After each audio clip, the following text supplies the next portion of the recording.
Okay, so what I'm going to do now is I'm going to give some commentary on some of the positions and some of the games from Season 6 of the Crazyhouse League. Just a recap of what's happened since. Season 6 and Season 7 have both happened, and we're now in between seasons before Season 8, and we're running a very special Crazyhouse 960 League, which we've dubbed Season 7.960. Which is a very kind of friendly league because it's just arranged matches whenever you're free. And for those interested in that, there's a spreadsheet of all the players. Okay, so it's difficult to. I'll have to. Yeah, okay, actually, you can see it on the screen, the players. Okay, that's great. So the players and their teams. And if I just go down, you can see the top players. The top players on each, the board ones of each team are Fumitok, Zixon, Mugwort, Little Plotkin, JK the Bullfrog, and Jasugi99. So that's what's happening now.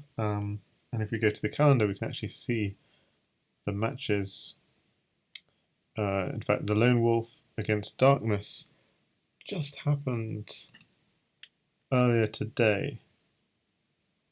The Lone Wolf against Ex-Mohax was cancelled. Okay.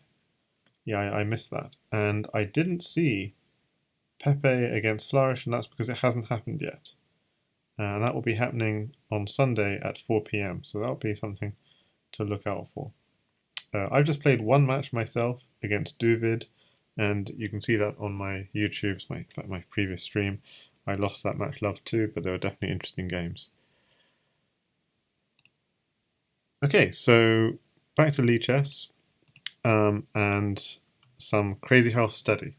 So hope you can join me. We can look at some of these games from Season 6 of the league. Okay, so the first game I want to look at was GSVC against Zixon. Zixon, aka Firefly, just joined the league in Season 6, and he provides a lot of entertainment with his games, playing a lot of anti-theory. GSVC himself plays a lot very anti-theoretical. And the result was some very interesting positions straight out of the opening, and some very interesting games. So here is Black. So welcome Jusbold, aka the Lone Wolf, in the Twitch chat. So my plan was to cover Jan Lee against Catask, but they stopped literally the moment I clicked start stream. So if another match starts up, I potentially might cover it. But what I'm now doing is I'm providing a recap of seasons. This is part 1 of a recap of Season 6 of the Crazyhouse League from the autumn of 2019. So it's a long overdue stream. I wasn't going to produce it because I was still halfway through producing it. And this particular game is GSVC against Zixon, as you can see in the top left. Okay, so takes. Yeah, and I'm just going to play through this game. Do I have any particular comments to make? So I have a line from here. Instead of knight f3, so these aren't necessarily computer lines. These are actually might also have been like human lines. So which, because Zixon was thinking about the game afterwards.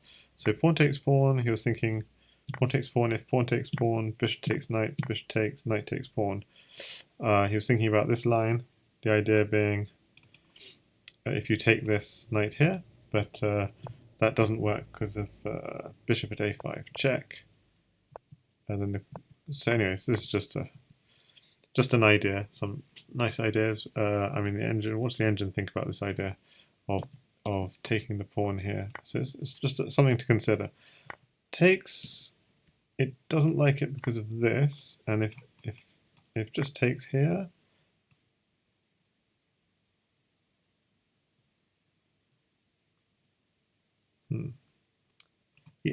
yeah, well, then the knight isn't taken, so there's no...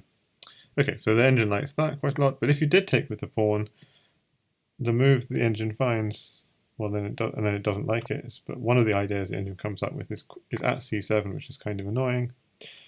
Then bishop takes f6, or bishop takes f6 and at c7 in some order, and then knight takes d5, and you're landing another knight on c7. So that's kind of an annoying idea. Okay, so we hadn't seen that when we analysed it first time. Useful says, what about studying openings with OK? New format where you teach newbies basic openings. I think we could do openings with the Lone Wolf. We can't really do openings with myself because I don't know any openings. I know opening principles, like you can see here. Zixon's got his king safe. He's developed. He's pushed some pawns, so he's opened up his bishop. And the one key square of tension in his position, which, as we just saw in that line, is d5. I mean, d5 is very well protected 1, 2, 3 times, and it's only attacked twice. But as we saw in the line he was trying to share with us, there are potential ideas. And the other thing is c7. Because this c pawn has been pushed, the c7 square is weak. So I'd say I'm really good at teaching like key ideas, but I'm not good at actual opening lines and stuff. So key ideas are this weakness on c7 and the sort of this tension to control the center, not tension, this struggle to control the center, and that's centering on this square here. Rook here is a developing move, but in the long term might also be having an eye towards c7. So takes, and now, okay, so there's a sort of shift of attention. He wants to move that knight, and this pawn is also going to, is the beginning of trying to undermine black's king safety. So, and in fact, he's just going straight in for an attack. Is white takes, pawn here. So my instinct would be knight takes, but the engine quite likes bishop takes, followed by queen takes, which is interesting, because I just thought then a bishop would land here, and this would not be very good. For black, this is what I'd be very afraid of if I were black. And I mean, yeah, so this is this is just, the engine just wants to give away the queen, and what's the idea? I guess the idea is white just has a queen in hand, and so this apparently is very good for black, but that's very hard for a human to find. But I would do knight takes, which is what... no, he did do bishop takes. Wow.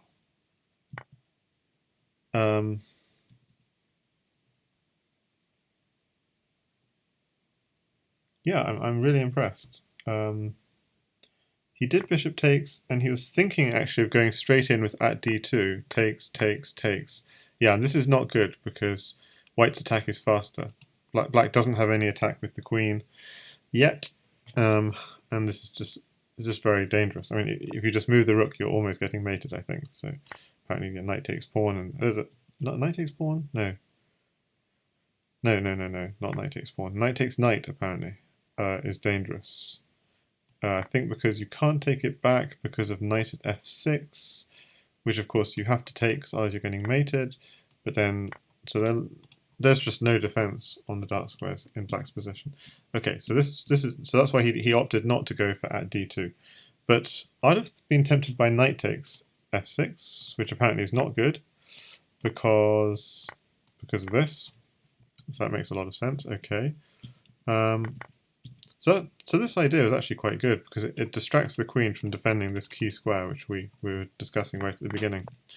I don't intend to go in quite so much detail, by the way, on the rest of this as on this game. I guess I haven't, but I guess I just get sucked into analysis sometimes. So here we discussed, I was afraid of queen takes f6 bishop here, and we were saying this is actually really good for black because of this. But he went for knight takes f6, which is very natural because we keep the queen. Bishop at c5, and he went at d6, again very natural, just wanting to keep the queen.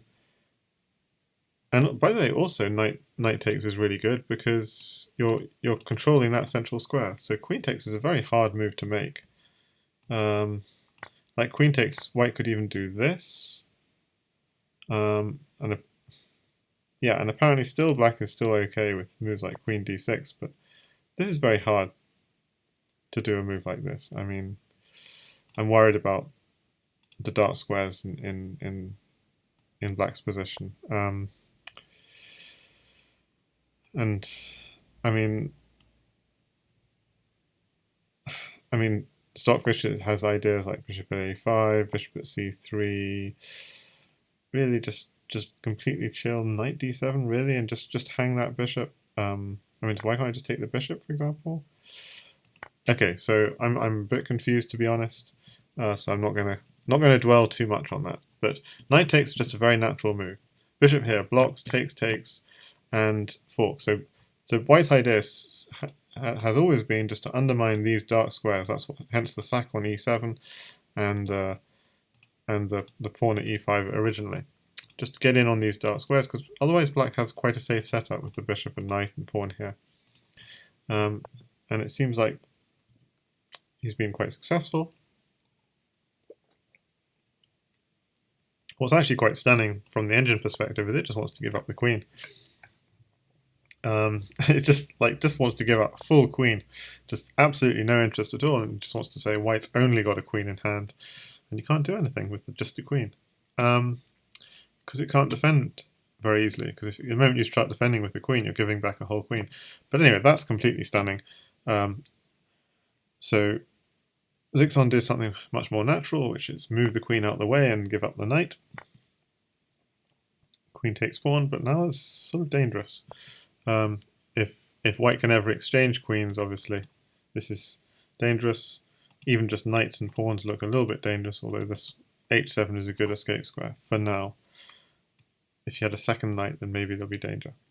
Okay, so he goes check here, bishop here,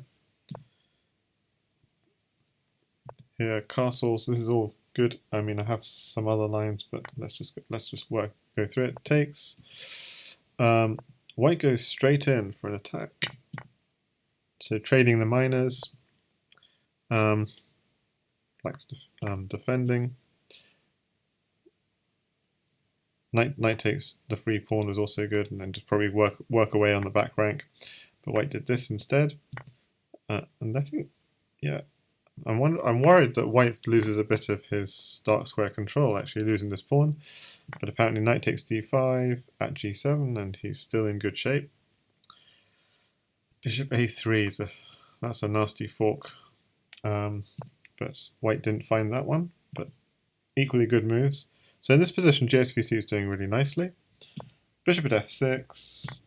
So because he has two bishops in hand, and he can still keep on plugging away at these dark squares. Black has defended well, but there's a lot more coming, as it were. Bishop at e4, and here white found that fork, which is a very annoying move. We can see the clock times. This is a 5+5 match, and so they're both actually still got plenty of time on the clock.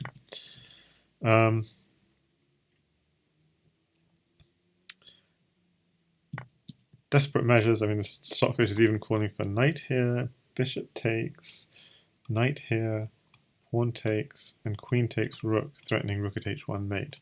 So that seems involved, to say the least. You distract the bishop from h3, dump on h3, you sack two pieces, and then you take this rook. It seems like, and then you have a mate in one threat. It seems a bit desperate, if that's going to be your best sequence. And here, black took the queen, which was a big mistake, because taking the rook would have been pretty lethal. Because how do you defend? So what's the mate threat, first of all? So if you just do nothing, the mate threat is just at g7. So rook at h6, you're still not quite mating. But at g7 is just very hard to protect, apparently. I mean, if you did something like, yeah, I guess because the bishop is covering the natural knight drops. Sorry, I'm just trying to. So if you go at g7, and it's very difficult to defend this square as well. How would you defend it? So if you just do something like this, yeah, that doesn't work because of rook at h6, king takes h6, and then get a queen. And if you try and block, I'm just having, why am I highlighting stuff? Seem to be right. Oh, it's a double check. No wonder I was highlighting stuff. I was reaching for a rook to block, but it's a double check, so it's mate. Okay, so rook at h6, that's a really nice move with the double check. Okay, so bishop takes rook was much more lethal than bishop takes queen. That's really interesting. Did I have any lines that I shared originally? Bishop takes here. Oh, yeah, so bishop takes rook. So much more natural move after bishop takes rook is bishop takes pawn instead of messing about with a6. So this is a line I had. Rook here, king here, pawn here, king here. Because if you go here, then the other rook comes in. This queen's, and this is very good for white. And if you go here, the other rook still comes in, and it's just takes, check, and queens. Oof, that's a nasty little threat. So in this position, actually, king takes bishop is actually the strongest, but it's still pretty difficult, and white wins that position. But okay, if you took the queen instead, it's still good, but although taking the rook was better. Bishop takes f6, e5, bishop drops back, bishop comes back to a3, see some development, takes, rook check. And Stockfish here really just likes grabbing this knight, dumping the knight on f6, and you get even closer in on the dark squares. And you know, if you defend, just dump another one, takes. It just wants to work away at these dark squares. But in the game, rook at h3 here, and a critical mistake from white was f4 apparently, not doing this idea of just rook takes knight and so on. So why is f4 so bad? Because of bishop at h4, f2 kind of ideas, apparently knight at e4 ideas. So just getting in on these dark squares. So knight at e4 in fact was played, takes. Ooh, he took with a knight, and he really wants at f2. The idea being if this knight takes rook hits the queen and it's threatening rook at g1 ideas. So it's pretty nasty. If you take here, apparently it's not clear. It wants at h4, but it's really unclear. If you go bishop takes e5, the original idea, and I think this is something to do with getting a pawn for f2 for rook at g1 ideas. I'm not sure if there's time, but anyway, so this is I'm not sure what's going on here, but that was strong. But instead, he took the pawn. He played a little bit more safely. Pawn here, knight takes rook check, bishop takes, bishop drops back again. Knight at d7 apparently was good. What's the idea of this?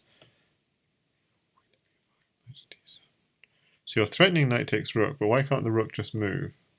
So if knight here, rook here, what's the killer?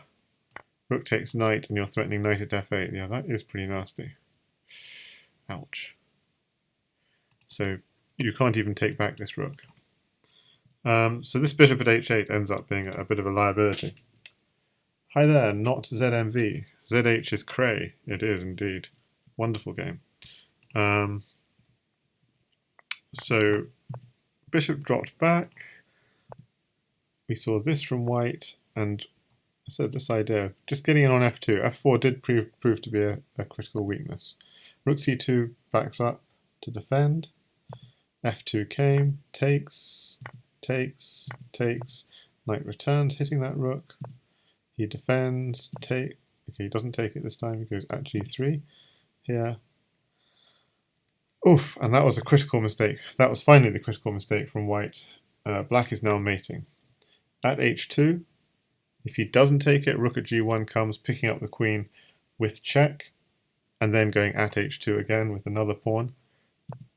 And if you do take, you've got bishop at g3, and if the king goes here okay, let's actually show it.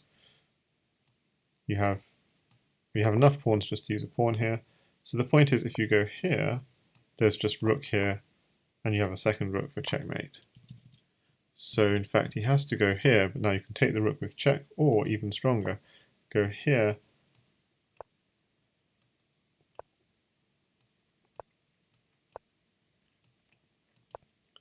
and you're picking up the queen with check. You always want to try and pick up the queen with check. I know you have so much material here that everything will be fine.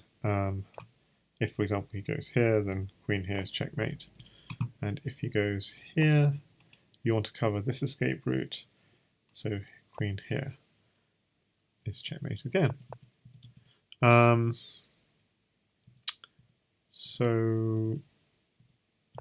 if he goes into the corner, then... So what actually happened in the game? What happened in the game was, if he goes into the corner, rook at g1. So similar to what happened in the game. Rook at g1. If you take this, you're losing your queen with check, and things are going to get very bad for you because the queen is landing on your back rank. Then in this position actually there's a nice trick people often miss, which is just this lure. It lures the king into the corner, and then you deliver the checkmate. So that's a good pattern to realize. But what actually happened in the game is GSVC tried to take the pawn on the second attempt, but that doesn't work because then rook at h1 is... He was hoping to take the rook next move, but rook at h1 straight away is checkmate, the knight covering the escape. So it was a nice win from Zixon. In the other game, where Zixon was white, and so we're looking from Zixon's perspective, it was another really interesting game. So first of all, he takes this knight on f6, which is usually considered quite good for black because it helps black's development, and he gets quite a safe kingside. So usually white holds off taking. Doesn't take quite so greedily. But we see in this game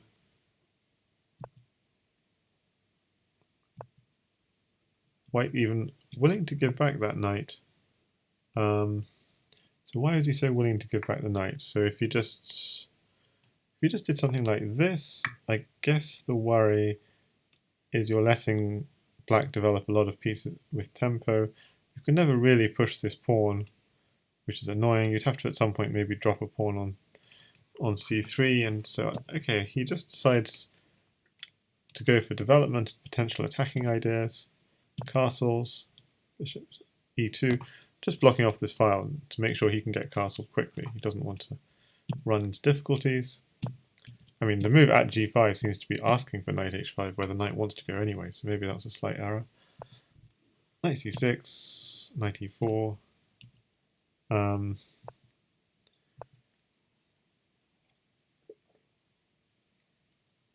So quite an unusual position, I have to say, in Crazyhouse. I mean, white's developed a little bit, but he's just got a 3 knights attack going on. But it's actually fairly dangerous. You couldn't, for example, take this knight. That's something worth noticing, because otherwise it takes back, and if you don't sack your queen, it's just checkmate. So white's developed hardly any pieces and already got mate. And if you do take back, well then you're picking up a queen. And the thing to do is always you want to do things in check in Crazyhouse. So you actually give away a free pawn just so you can swing back with check. And of course if he goes back, the queen at g7 is checkmate. So he has to come forwards, but then queen at h6 is checkmate because the bishop is guarding this knight. And the knight can't. Yeah, the knight stops the king getting out, so the king can't run over into the center. So that's a nice mating pattern. But king h8, surely black is fine here, right? Well, not so fine, because that knight landing on f6 actually blocked the defense of g5. So knight can take on g5. You have a really weird position here. And you could even have like one of these knights taking on h7 next, which is what happened. Knight takes h7. He took this knight. Dangerous because it's opening up the g7 square. He takes the rook, picks up some more material. Bishop takes, because obviously if queen takes, this is picking up the queen. So bishop takes is sensible. d3 just to open up an attack on the dark squares. Castles is also reasonable. Knight at g8, we have a rather interesting, that black is resetting up his position. This is a nasty move, so it wants some kind of discovered check, like knight takes pawn, blocks. He wants like an Arabian mate if you can get it, but notice black can still block on h6. So it's not completely lethal just yet. Because it's not a double check, obviously whenever someone sets up a discovery, you attack the discovered check piece. And unless there's a double check, then that piece, if you just try to do a discovery, that just piece gets taken. So he backs off. He opens up another attack on this piece, and he's going to block, I imagine. He does block.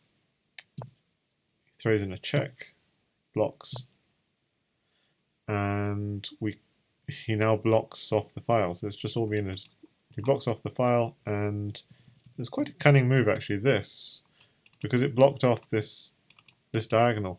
So really nice play from both players. Really, I quite like it. f4 blocks the diagonal, but also this attack on the rook. Check here, and then blocks off the file. Okay, so now what does white's finally got?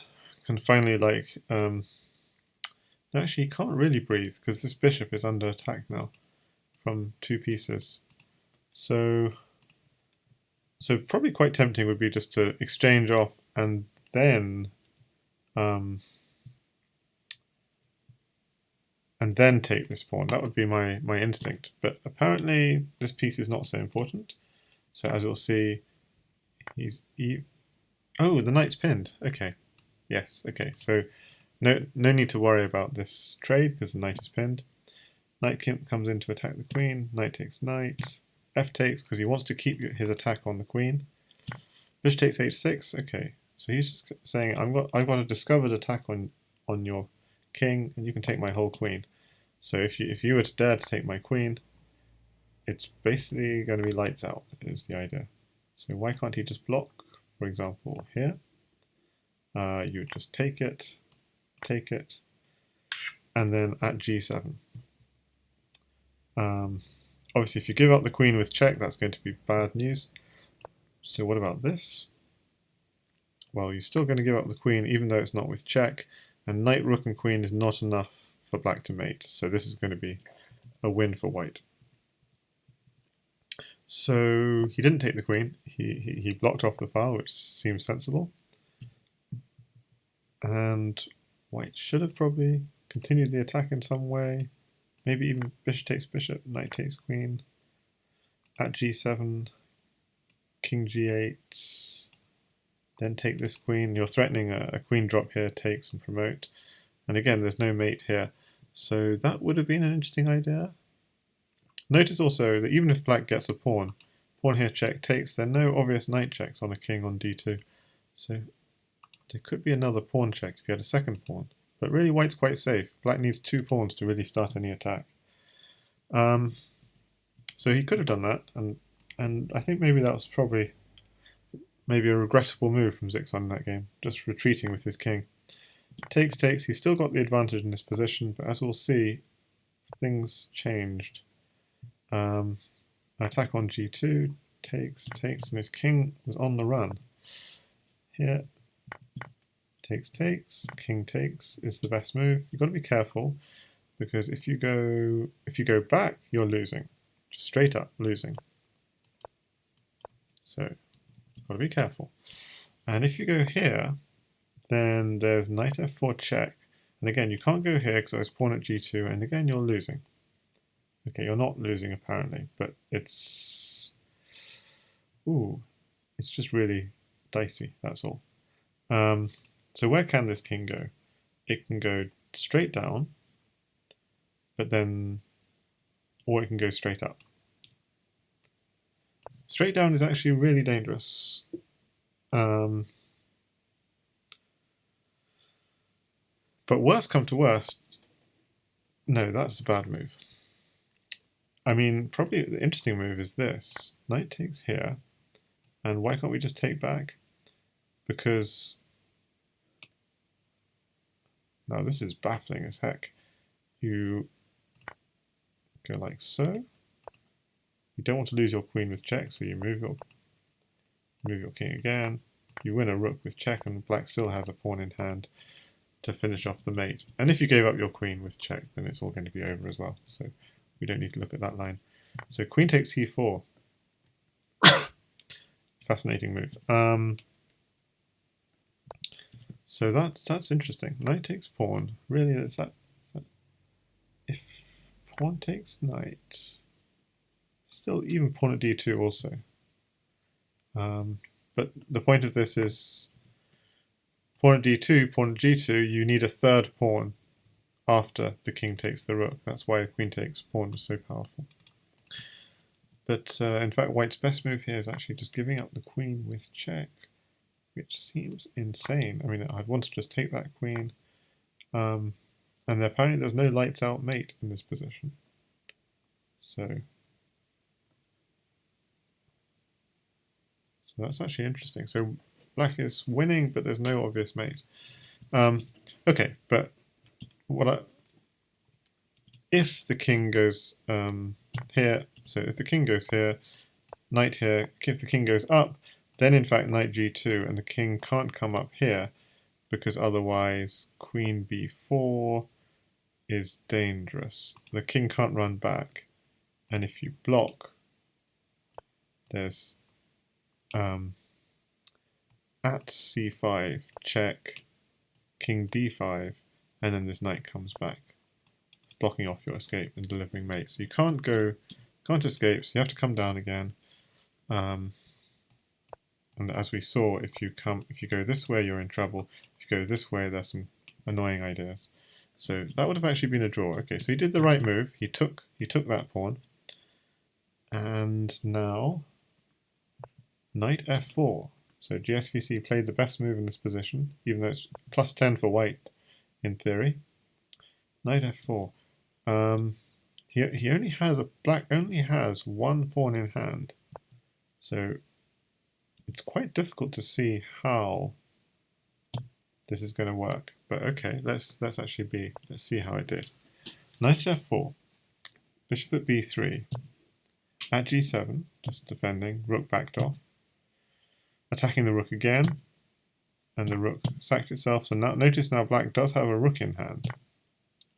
Okay, took on d3, takes back, pawn here. Okay, so he has to step back. Well, seems sensible to step back at least. He picks up another pawn, so now he's looking for a pawn here. And the queen's doing a good job, by the way, covering any knight checks, anything too dangerous. Oh, but white goes for the knight check anyway, and black just gives up the queen. Takes, but because the queen's now left the king's side, the king is a little bit fragile. King goes back here, and that turned out to be a mistake, maybe. Maybe a mistake. If king goes back here, paradoxically allowing a pawn check, we then go here, and any rook check is not going to have any problems because the bishop covers. Any knight check, and I think we can just run away just fine. You've got to be careful. If you run away this way, you get mated. But if you run away this way, then you have knight f3 check. But yeah, white should be okay here. You could take here any check along this file. You can block here. If black takes the queen, on the other hand, now white has mate. He has got a queen, 2 knights, and 3 bishops in hand. So the mate would go like this. Bishop here, and you can't just back off and ignore it because of knight at f7, king takes, and queen here. And notice this knight is protected, so it's actually... and And if this knight takes, then obviously queen at h7 is checkmate. That knight was guarding, so it couldn't be moved. So you basically have to take that bishop. And if you take with the rook, then we take again. And the same pattern. If king here, knight at f7, so we do take it. And now there are many mates involving queen.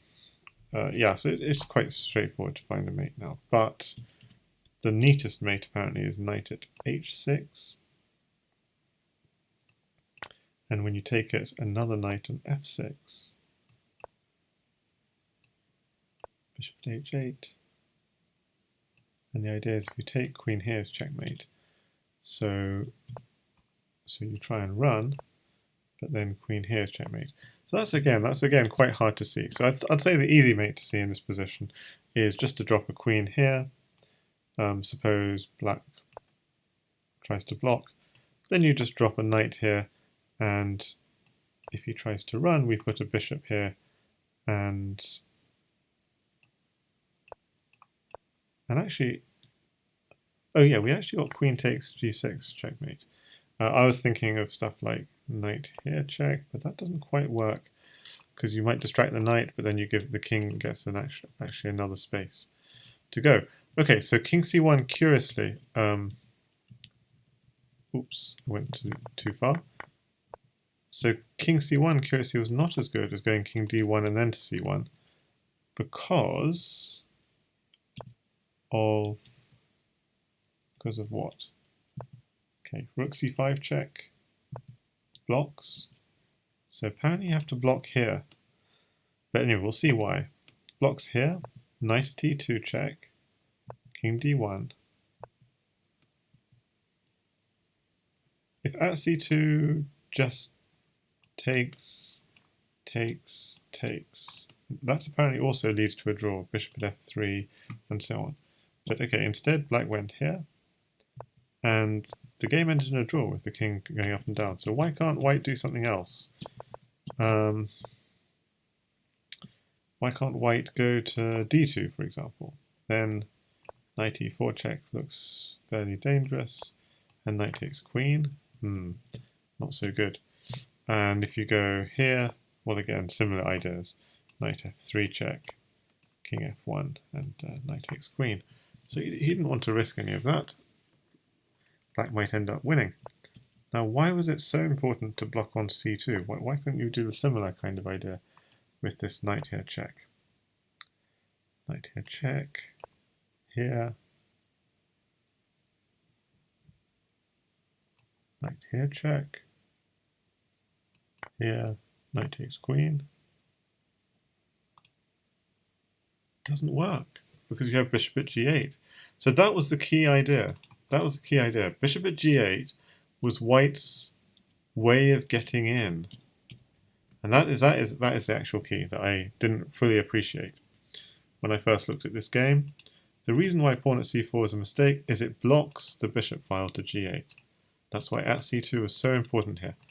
And the moment white doesn't have that very fast way of getting in, he can still get in. It just takes him one or two moves more, which means if he loses the queen, that's it.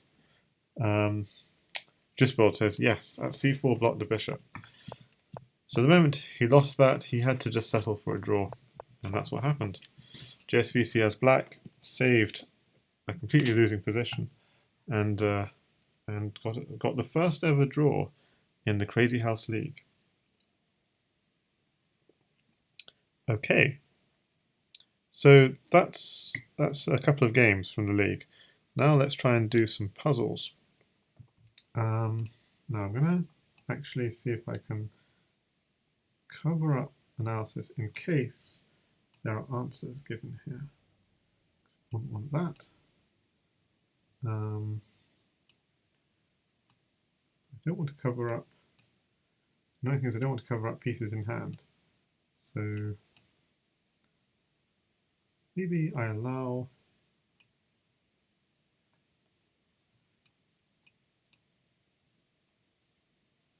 Okay. I'm just trying to figure out how to get this correct.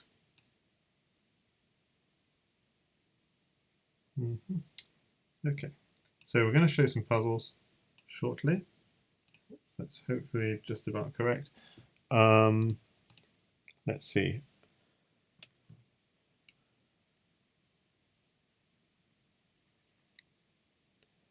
So this was a game between Las One and Pepperloo. Now, this is not strictly speaking puzzles, but there will be puzzles within it. So let's just try and remind myself. What actually happened in this game? So what actually happened in this game was that White in this position, so last one, played King G1. And that proved to be a mistake because of Knight F4. Very powerful move, threatening the queen, but also threatening at G2. White moves the queen, and Black, who's Pepperloo, I think came up with another power move. E3 with a mate threat on G2. Stunning. So takes, so the queen now defends G2, so nice move found by Las One. But he's getting mated. And Pepe found the mate. He sacks the queen. You can't run. Running is no good. Rook at F3 will be checkmate. So you have to take the queen. At G2 was played. Notice there's no point giving up the queen. We could put a rook or a queen in either order, and it's going to be checkmate. Queen at H1, king here. Notice the king could escape there, but then you go rook at F3, and that's going to be mate. So giving up the queen is no good. So king G1, this is what actually happened in the game. And then what do you do here? We have the bishop and the pawn lined up, ready to promote. And this also stops the king from escaping to F2. And as noticed in what Pepe played in the game was this, but as noticed by Marinda and Gaming in the game chat after the game, he missed this. Having said that, I've learnt my lesson in Crazy House. Promote to queen always just for safety's sake in case you miss something. And then regret it later. But yeah, if you're absolutely sure what you're doing, promote to rook is more stylish. So that was a crazy attack from Pepe after King G1. Wonderful, stunning attack. Knight F4, E3, sacks the queen. That's the beauty of Crazy House. That is the beauty of Crazy House. So what I'm going to do is I'm going to ask you, what should White have played in this position? And I'm going to refill my my tea and just give you a couple of moments to tell me in Twitch chat, what should White have played?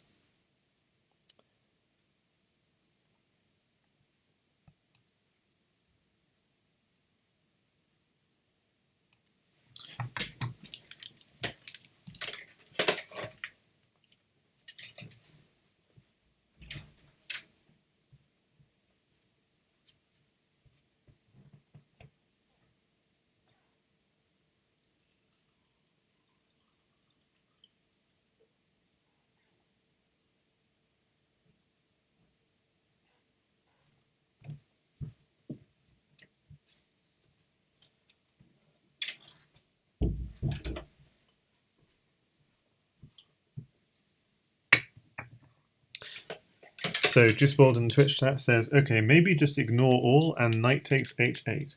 Black doesn't have clear threat.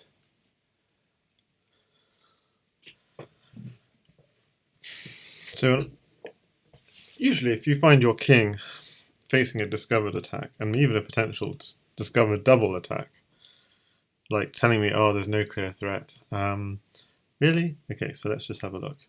There's this and takes queen. So here, king here takes queen with check, mate. So we better not go that way, we better go the other way, takes queen. But no, Drisbold is right, because black only has a pawn in hand, so there could be all kinds of crazy discoveries. Check, double check here, pawn here. There's only one pawn though, even. So, and even if there were more than one pawn,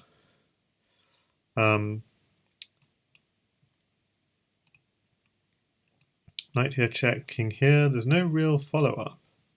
So yeah, even though this looks really, really scary for white, there isn't like there isn't a forced mate. Black doesn't have a forced mate. Black doesn't even have a forced mate if you could play two moves in a row, as it were. So a knight takes h8 is actually pretty powerful because white has a lot of pieces in hand. 3 pawns, a knight, a bishop, which hopefully you can see. Yes.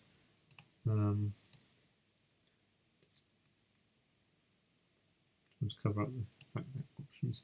So annoying this, I can't get it quite. But yeah.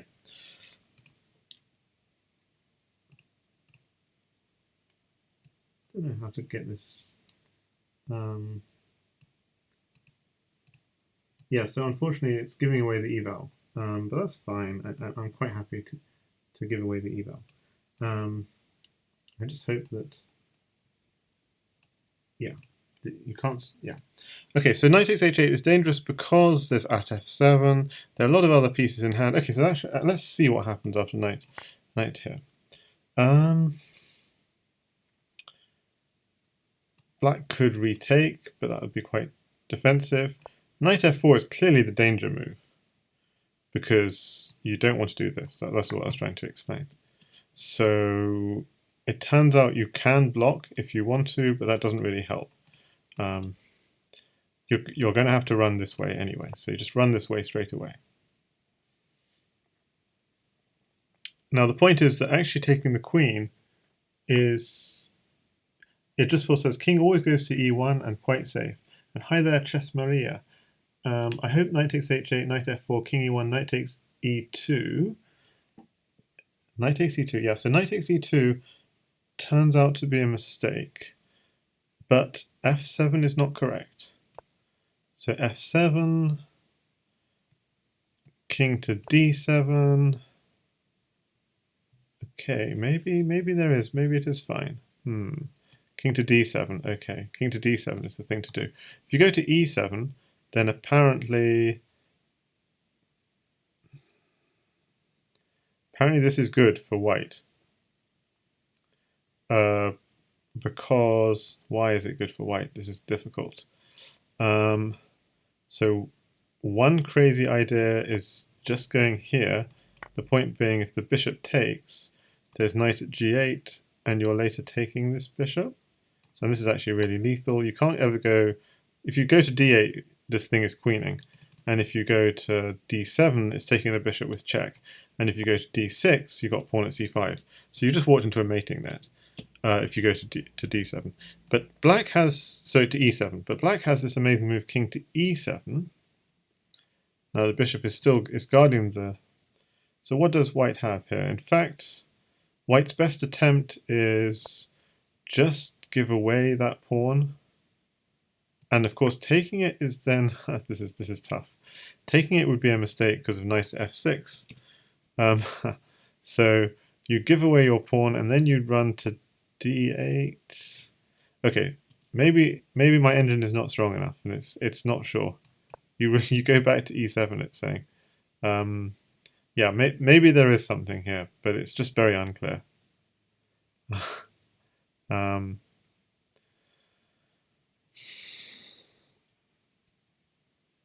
It wants bishop at b4. I don't really understand this move because like the knight could even just take that bishop. I just don't follow. But knight taking the bishop would be a huge mistake apparently, because then knight at g8, king d6, knight at f7. Like, nice. I'm kind of lost why this is such a problem. Oh, that knight was doing key defensive duties apparently. Really? But why? Okay. Anyway, so apparently this is mating for white. So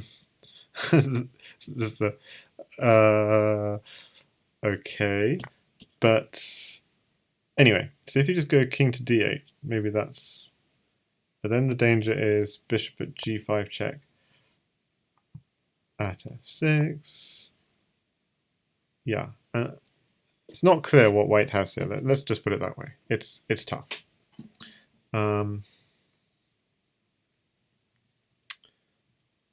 So actually the best move is rook at g8 after all that.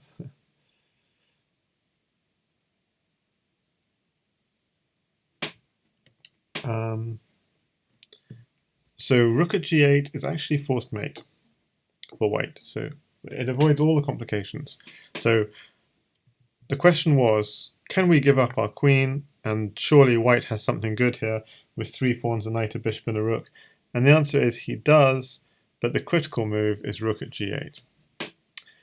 And the reason it's so good is because black has no blockers. He could back off his own bishop, or he sticks a queen in the way.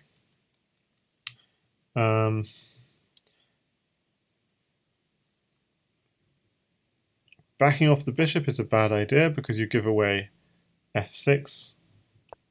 Remember, the king can never come here. If it ever comes here, winning a queen with check, so that's going to be bad news. And if you go here, you're being forced anyway to go to this square where you're losing the queen with check. So it turns out backing off the bishop's a bad idea because you're basically going to have to lose your queen with check. That queen is just going to land here, and the king's just got no squares. If it comes forward, there's pawn at c5, it's cut off basically. And if it goes backwards, then obviously we just have takes and takes. So that's why you can't just back off with the bishop. And you can't just move the king because, well, then rook takes bishop, and okay, this is just bad news basically. I don't have the line, but bishop at g5, you're forced to take this. Bishop here, the king is trying to run this way. At g7, if he runs here, knight here is checkmate. So he tries to go here. We just have another pawn here, king d7. Now we start promoting to stuff. If he ever goes here, pawn here is checkmate, so you better run forwards. And then we'd have another, well, anything is mating here. In fact, like we could go pawn here and pick up a queen with check. We actually have mate in 1 with knight at e8, with knight at f7 in fact, or with knight at f7. So those 2 squares. So actually probably the neatest way is use the existing knight, come in, checkmate. So that's why you can't run.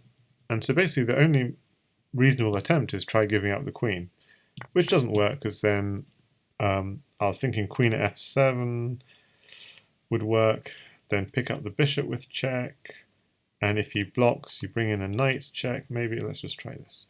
Queen here check, king here, take the bishop with check. He's forced to block with the rook or to move. If he tries moving, then just knight at f6 is checkmate. So you better block. But if he blocks, we have knight here check, king here, and then the same knight at f6 is checkmate. So yeah, that's what it is. So what else could he do? Rook takes f8. So that's if he did bishop takes. If he does king takes, he's getting mated in 1. If he tries to run with the king, he's getting mated with the queen, and I would go queen at e8, king d6, and this is also just simple mate. Okay, so he has lots of stuff, but all based on no blockers. No blockers. On the back rank, really nice idea. So anything else to say about this one? No. So where is the puzzle? I guess the puzzle is this. Initial position, white to play.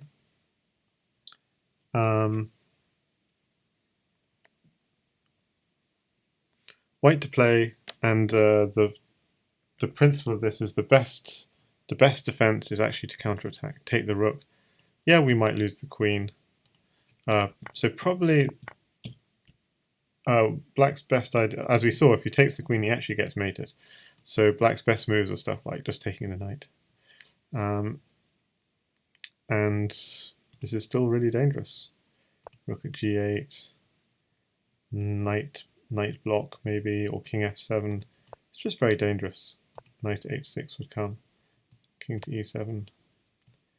Could even just pick up this. He's still safe. So yeah. So this is not a mating puzzle exactly, but more like a defensive idea, actually. The defensive idea, which is not actually defensive, it's to counterattack. PKR says, is bishop at h5 so bad in the initial position? Okay, so I'm not going to look at the engine. I'm going to have a think. Bishop at h5. Bishop at h5. I mean, there's just check and take it, is the problem. It's not covered because the queen covers it. So, bishop h5, I'd be worried about check and takes.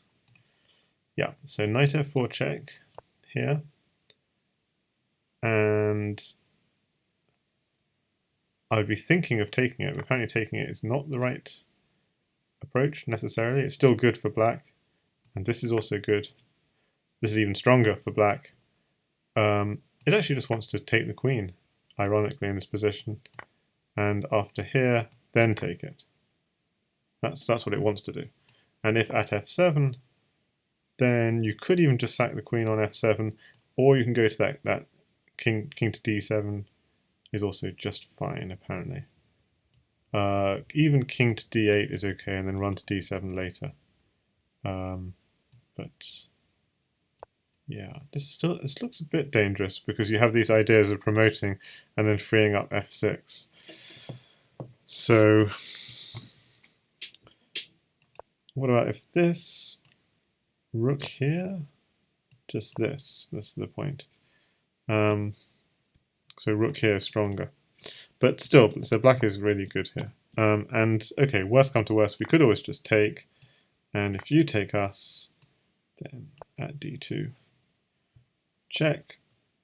It turns out, yeah, if you taking the knight is a really bad idea because we have our artillery already.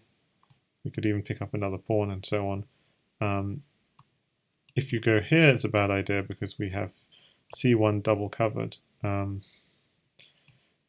king takes knight, bishop at f3. There's only just one square here, but then that's a double check. Whoa, that's a double checkmate.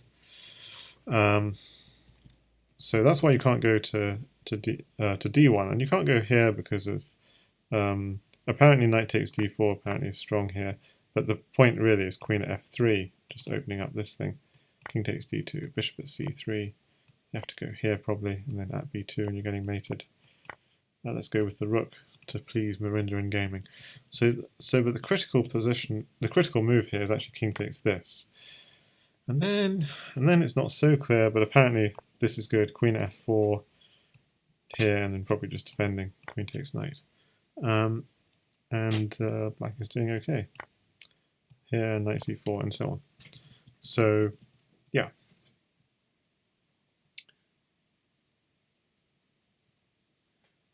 Yep.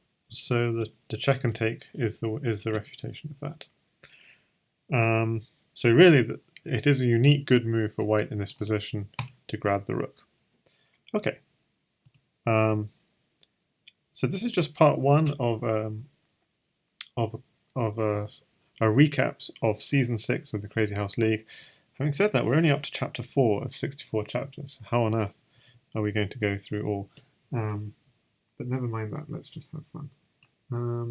So hopefully you can see a nice position, and probably you can see a little bar which shows that computer's not quite certain. Maybe black has a slight edge. So what happened in this game? This game, Pepe is white, Las is black, and Las 1 is black, and Las 1 did the obvious thing. I'll just show what happened in the game. I mean, The bishop has just taken something on e7. It's almost a pre-move, you take back. And what happened in the game was then white took this bishop. Black, who was last one in this position, tried to get something on the light squares, but Pepe's white defended pretty well, let's put it this way. He's got his queen and knight all defending his king. And now here came the counterattack. Queen with an eye on d7, completely ignored. He gets his rook and bishop. And so this is what happened in the game. Queen f1, takes. He takes a rook and bishop at b4 check. Bishop here. His bishop's still defending. Rook here, takes the bishop, takes the queen, and black resigned. But I wanted to go back even to this original position after bishop takes. Black has a really interesting move, which I'm not going to ask as a puzzle. I'm just going to show it, and let's just see why it's interesting. Knight at h3. You basically have to take that knight. If you don't take that knight, if you just try and sidestep, then the bishop will take here, the king will take here. White's king will be very exposed. The knight, by the way, is defended. So the king can never even go piece hunting. Queen will take the bishop, and yeah. So that knight is a free offering. You basically have to take it. And then you take this bishop. Now, what was the point of that?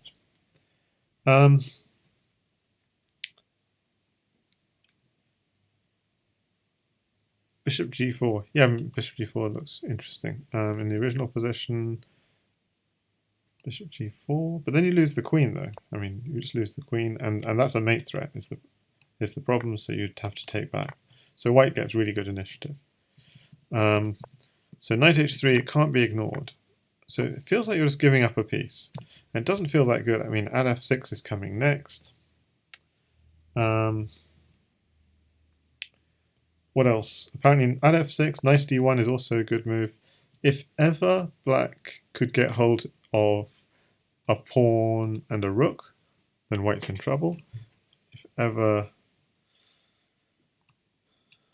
it's like this, so just going at g2 straight away is also not so good because you can actually sack a couple of pieces. And if king takes h3, just pawn at f3, and it's just very uncomfortable. So at f6 seems to be a challenging move. So let's just look. Actually, let's just look at knight d1 first. So then knight d1 actually shows the point of the h3 move. You've actually opened up the g file.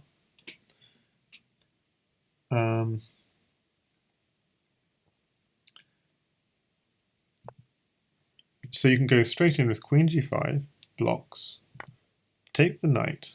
So what's the point? You've actually lost your beautiful bishop doing so. But you have knight at f4. So that's the only excuse for taking that knight, is that knight had a purpose. And that's an important lesson in Crazyhouse. If you take a piece, there must be a reason behind it. It's not just taking for the sake of taking. It's either because that piece was a very good piece, very good defensive piece, or very good attacking piece, or because that's the piece you really need for your attack. In this case, you really need that piece for your attack. And you get really nice play with knight takes h3 check, bishop attacking the queen, and you're threatening. You want to get diagonals in along here. If the queen, what could the queen? If the queen just moves out the way, then the queen is actually kind of trapped. There's also a slight problem here. Like bishop f5 is an annoying idea, for example. Like the queen doesn't really have many squares to go to, and it doesn't really want to trade queens because white's king is a little bit less safe. So after this move, knight takes pawn is interesting, with the idea that even though you're losing the queen with check, there'd be a double attack on these two. Queen would maybe go back to d8. Maybe you even give up the knight and just try and get safe. No, I'm not sure how to get safe here, because the moment you take this knight, the bishop's coming in. So suppose you just backed off, pawn g4, bishop here, castles. Okay, this is just a sample line.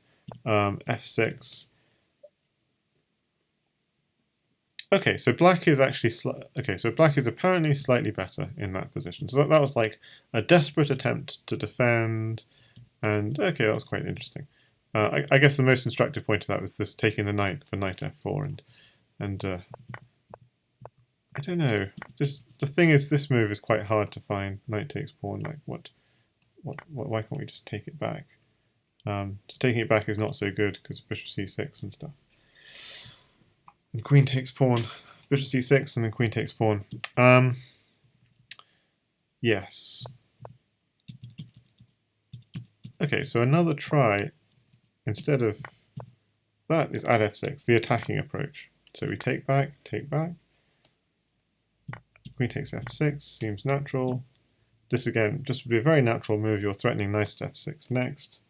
And then again, we get through, we get our queen g5 check. Black maybe blocks with the bishop, or with the, yeah, you could block with the knight, I guess. I mean, for some reason the computer just wants to move the existing knight, and I'm just like completely baffled.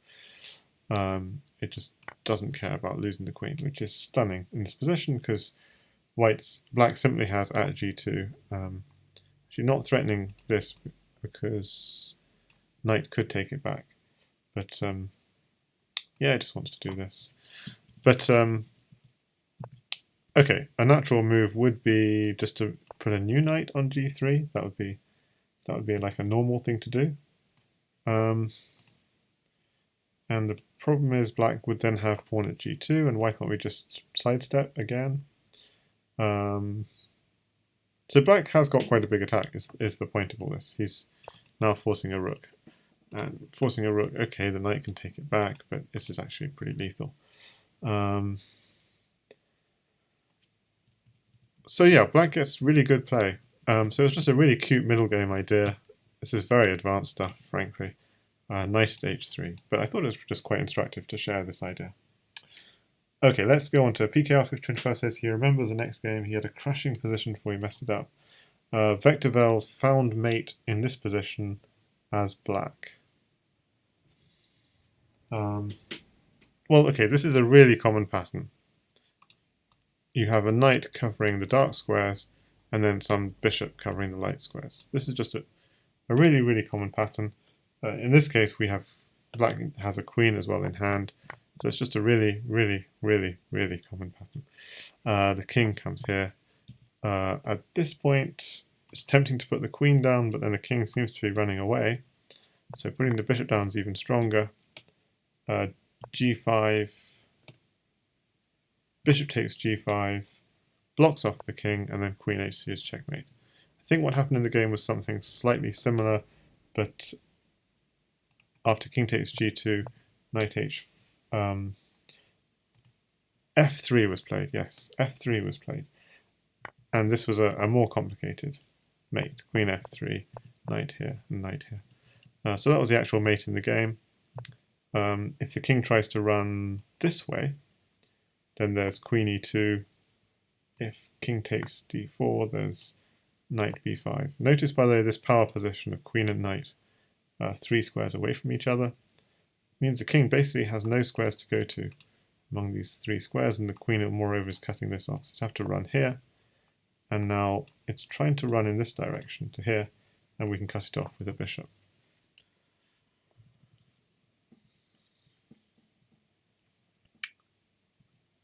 But yeah, even quicker, as I said, would have been this knight at h4, stopping the king from even running towards the center.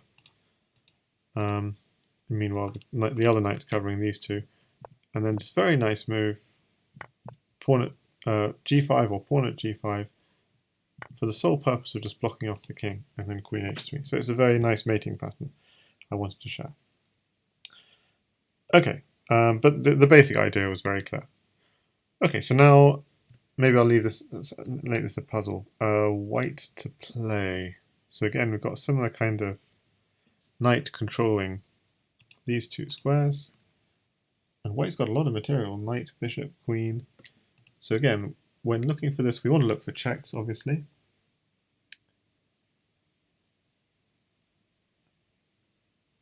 So PKR says, there's a really interesting idea in the game earlier. Okay, let's load it up. So move 34.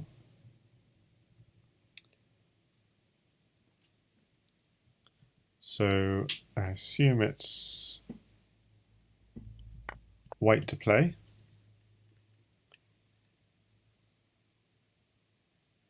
And the issue here is white would love to take the free queen, but then there's knight e2 check and takes the queen back. But white has a cunning idea here, apparently.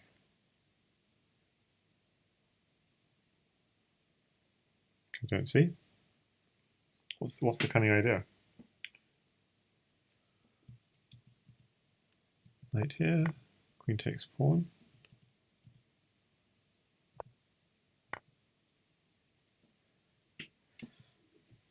So white. Okay, so what's engine say? So obviously just taking the queen straight away is not so strong. You guys have knight e2, king h1, knight takes queen, and the knight is perfectly poised to begin a counterattack on f3. So white might have a slight edge, but nothing. So the move apparently is e takes f6. One of the interesting moves is e takes f6. And so if I just take the queen, then just takes back. And if I just take the pawn, like, oh, I see we've got quite a lot of stuff on that pawn. But we could just do knight h3 check, and the point of that is just to open up the file so that when you take this, we have this open file. And so this knight is paralyzed. So taking would be a mistake for that reason. And also it's a mistake because it's knight f3 as well. So this is just some crazy stuff. Knight f3. If you go king f1, you will get mated by queen at g1, king e2, queen takes rook, king takes, and rook here checkmate. So you go here. Black does this, takes, knight h4 check, king g3, knight f5 check, king f3, and black would just settle for a draw apparently here.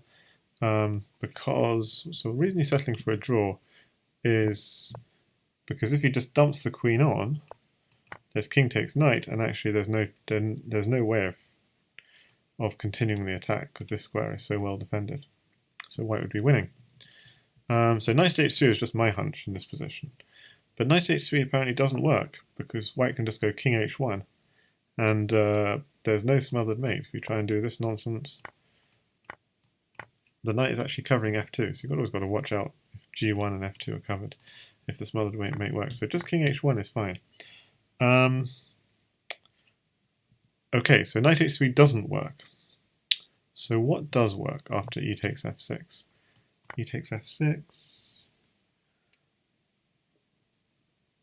So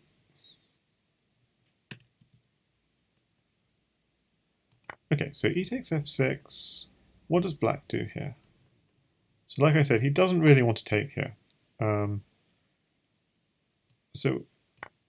So now the problem is if knight here check, king h1, knight takes here, this is just a problem. If you ever go here, there's bishop at h6, pawn at g7. Very beautiful idea. Queen at e8, rook takes, and smothered mate.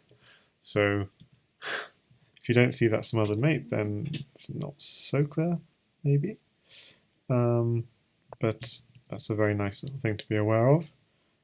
So that's why f takes f6 is quite nasty. you've got basically three things on here, and also taking the rook ideas. So taking on f6 is not an option. Okay, so what else could black do here? I said knight at h3, and we said why that didn't work, because king just goes to h1, and that's actually fine. Black's just wasted that knight, no good at all. So what else could black do here? Apparently the best try is bishop at... No, not that. Bishop at d5. Sneaky idea, because it wants knight h3 and it wants to get in on g2. Apparently it's just not fast enough. So that's interesting. Well, okay, I want to have a vote in the chat. Do we continue with Chapter 6, or do we watch Jasugi99 against Catask, which has just started this second, literally this second. So vote in chat.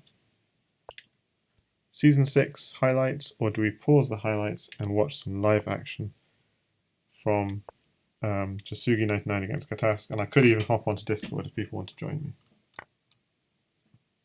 What do people want?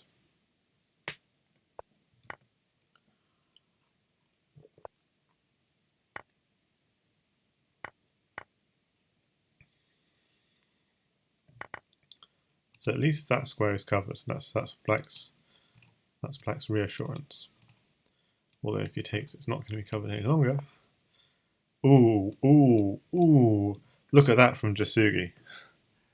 Jasugi Catask says PKR 5025. So the Crazyhouse League can't compete with such elite. Oh, just takes the rook. Yeah, nice. Just take the other rook as well. No, that's risky probably because of something. Not quite sure what. I just takes the other rook now. Now he's sure his king is safe.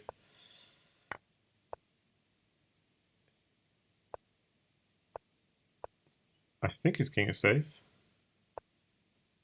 Okay, come on, where's the mate? He's only got a pawn. This is concerning. Jasugi99, come on, find the mate. Because the worry is bishop takes, pawn takes, pawn here, check. King here. Oh, he's still a pawn short, though. If he went up, rook here and rook takes would be mate. White resigned. Jasugi99 could not find the mate. No, that is tilting in game one. Okay, so although I should be following live action, come on, this is ridiculous. Just takes.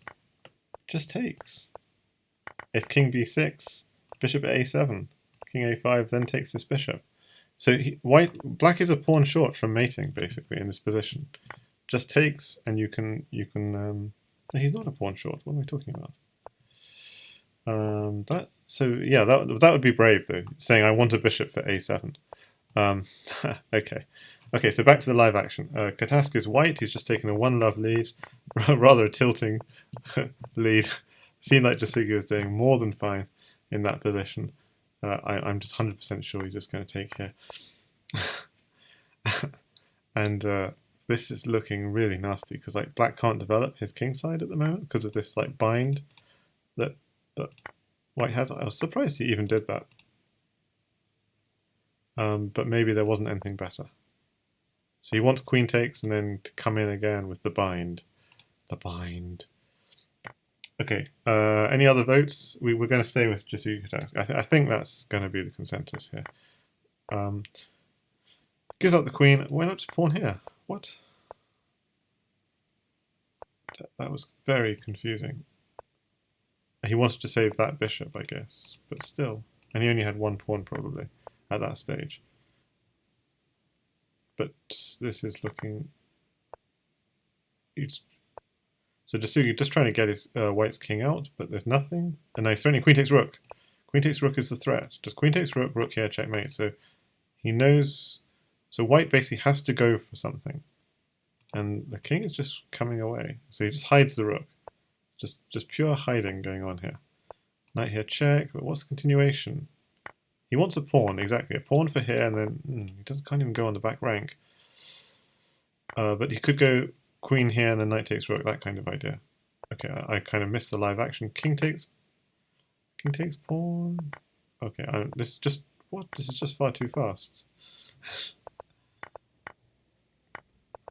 It's just throwing pieces around at this stage, and Jasugi takes it, but I mean, oh, you can't see pieces in hand. That is weird, because we were doing some studying. Sorry about that. We're doing some studying and we're doing some puzzles, and I covered up some of the computer analysis, and then it covered up the. Maybe that's a bit better. Maybe just put it so you can see the pieces in hand absolutely clearly. Cool. So glad. And if anyone wants to join in House Party, I could also join House Party. Yeah, thanks Nicholas Slice and Residual Insight for pointing that out. So, because this was actually a recap of the Season 6 of the Crazyhouse League stream, and we've just shifted into live action. So the threat is queen here, queen takes, if the bishop took that. He could have tried again, bishop here, but he went for a different approach. Maybe this is more direct. Now the problem here is these are the dark squares are going to be what? Okay, so the threat is mate on f7. White going for a very direct approach. Black box that.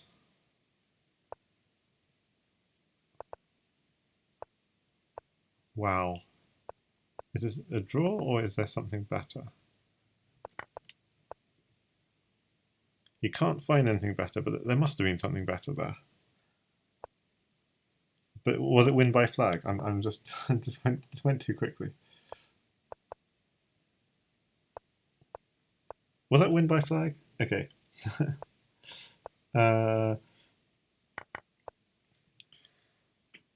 So, Chess Maria says, players allowed to take h3, a3, but when I take, my partner gets mad.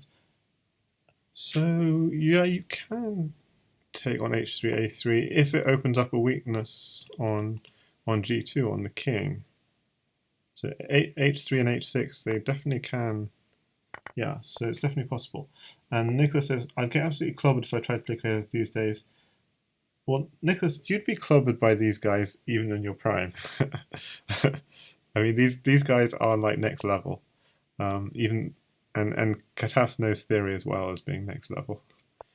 But that's not a fair representation. Like, one doesn't not play a game because one would get clobbered by by Catask or by 12 team. I mean, that's normal.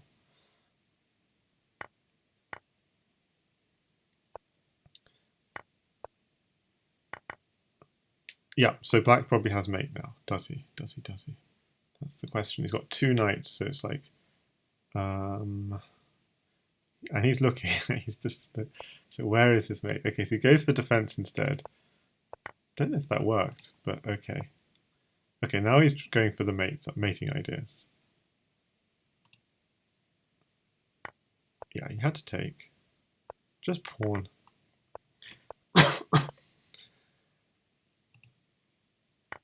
You have to take. Has to take some knight. Rook.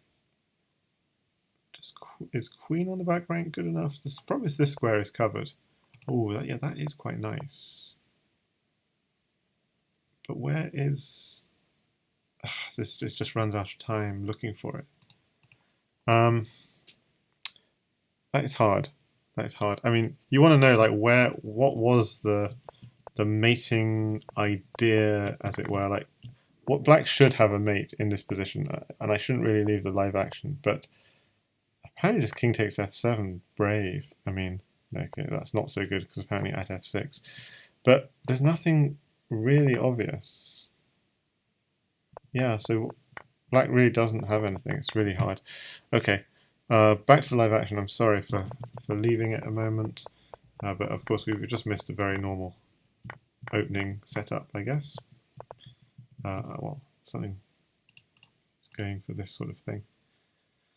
But okay, he's defended his bishop takes queen is obviously the immediate threat. So pawn here check maybe, but he would just dodge.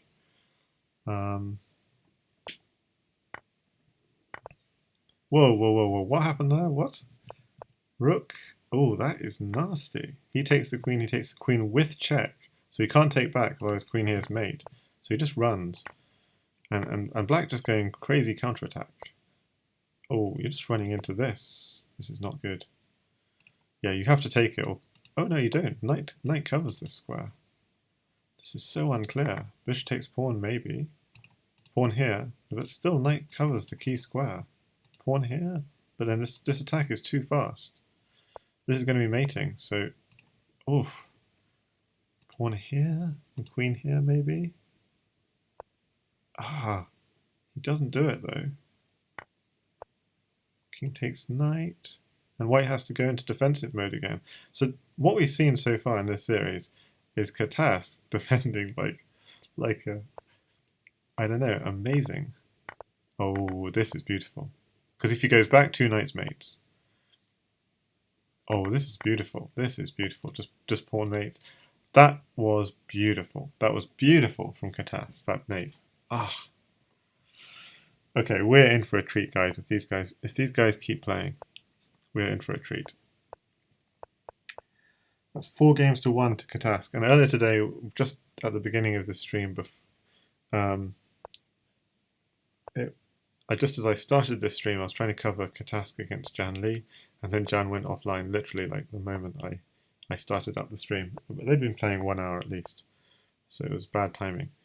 You always got to remember this King H7 move to guard H6 when there's this battery. And there are even sometimes ideas of sacking the queen just to blow open this H6 square. But okay, what we see here instead is just G5, G4. Hi there, Omid Malik. Yeah, Catask is a beast at Crazyhouse, as well as at Bug. And we're seeing him here 4-1 up against the great 12 teen. Hi there. Yeah, I saw your stream with Chuck Moulton the other day, Omid. It's great to see you getting into Bughouse. And already much better than me, probably. And finding some crazy moves that were way too deep. I remember.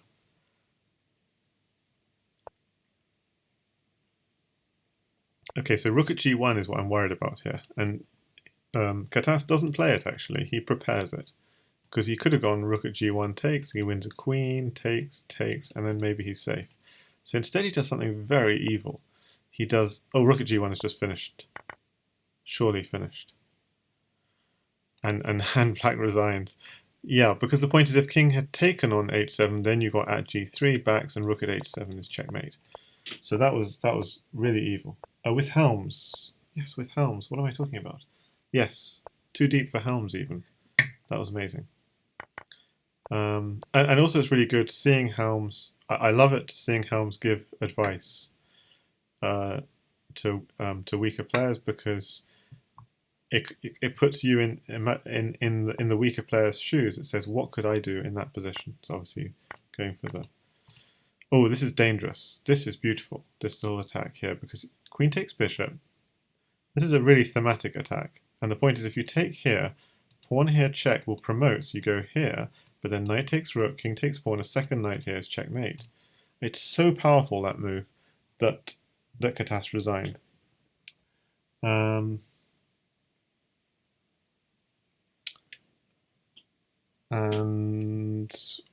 the new game starts.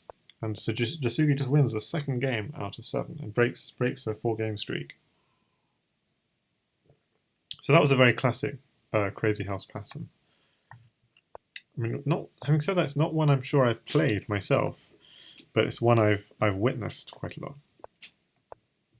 So I'm not yet quite at the level of finding it in my own games, that kind of pattern, but it's really beautiful. Or maybe I have found it. It's just I can't remember having done so. That's a really pretty pattern. You've got your knight and queen here, and you just sack your queen on that bishop and just get in with minus. Okay, so catask here getting in on f7. So he's gonna queen could sack on 2 minus, but that's dangerous because white's got a knight in hand. So what? Black just resigns? No. Whoa, whoa, whoa, whoa, whoa, whoa, whoa. So you don't want to sack the queen, I agree with that. But why can't you just move the king out of the way? Because bishop takes pawn. And you can't really take that because then there's a nasty fork. So you try and get out of the way, but then there's pawn at f7. I guess he thought that was too much to have to put up with. Yeah, fine. I mean, it's impressive the thematic ideas we're seeing here from both players. That's why I think it's also really instructive watching these games. We're actually seeing a lot of thematic ideas, so which we could incorporate into our own games, hopefully one day. So it wasn't an OK Helm stream; it was an Omid Malik and Helm stream. But if you want to check out OK Helm streams, they date back to September 2018. And there's a special playlist of Hand and Brain Crazyhouse streams on my YouTube called Fun Crazyhouse Streams or something like that. And there are several nights when when she, GSVC, and other people came on my stream. So Jasugi, we're seeing a lot of early resignations. And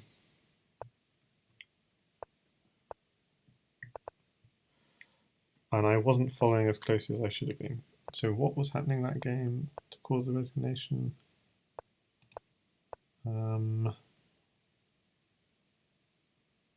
So white gave up because... No, white didn't give up, black gave up. He'd lost the queen, yeah. He'd lost the queen and white was probably getting in on h6 and maybe didn't have material in hand. Anyway, at this rate I'm not going to follow the action very well in this game, which is a really interesting game with the queenside castle. And yeah, we have this thematic attack on a6 in the case of a queenside castle. That's the problem with the queenside castle, is the king is already on the same diagonal as a6, so it makes it a little bit more vulnerable. And in this case, there's a whole rook file open as well. So, and if you take this knight, then white gets a knight in hand and opens up the queen. So you don't want to do that. But if you don't, you just need the pawns. It's just give me a pawn to mate. Just grab a quick pawn.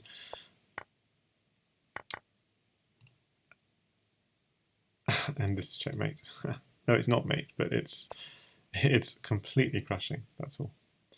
I don't like this resigning because Crazyhouse mating is really beautiful in Crazyhouse, even if you're losing. So, but we're seeing a lot of like, I've lost this position completely. My opponent is too good. There's no point making him play it out. There's something I'm really confused about. Is that Jasugi was on more than 1 minute, even though this is 1+0. So it must be... Did Catask add time? It must be that he added time. Either that or I'm hallucinating. Okay, well, this knight's actually got a problem. He doesn't want to go here because actually white would sack on that knight. Ooh. So white wants a major, a rook. That would be mating. Smothered mate. He's not getting a major, I don't think. So what else does he do? He might come in and do these sorts of ideas. Oh, he does. Okay. And black defends. Oh, I did not see that one coming. If knight takes bishop, knight takes rook. So just blocking up the file, takes. And now just threatening, the threat is just to win a queen with the rook on the back rank. And it's not stopped, that threat. And so he's doing on a classic like 2-color attack. If you take here, this attack is faster. Pawn takes bishop, queen comes in, and Catask throws in the towel. Yeah, but it is instructive. It's instructive. The 2-color attack. He's attacked on one color, and then he shifts attack to the other color.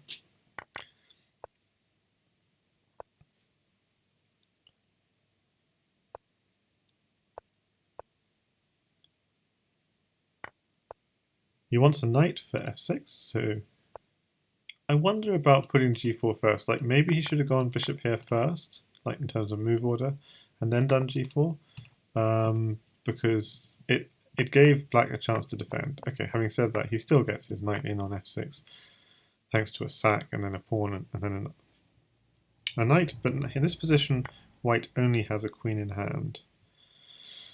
So I'm even thinking,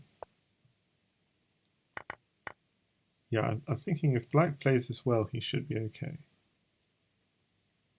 Bishop takes rook is actually nasty because you can't take back.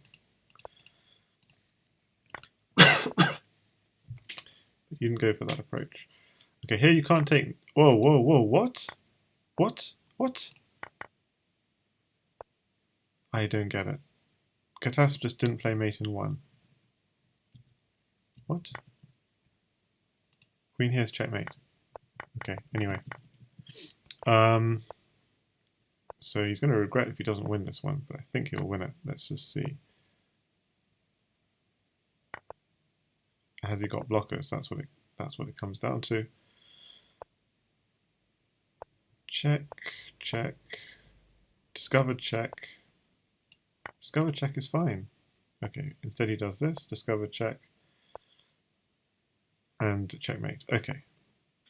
So he missed mate in 1, but he still found mate. Which is good. I find it incredibly frustrating when you have a position, because it happens to me quite a lot, when you have a position where you should be completely winning, but you can't hunt down that mate. That can be sometimes quite frustrating.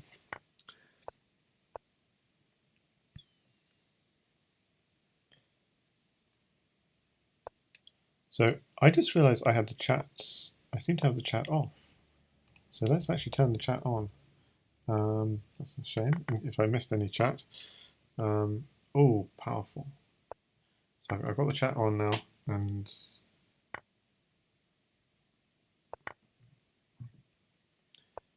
that's a danger.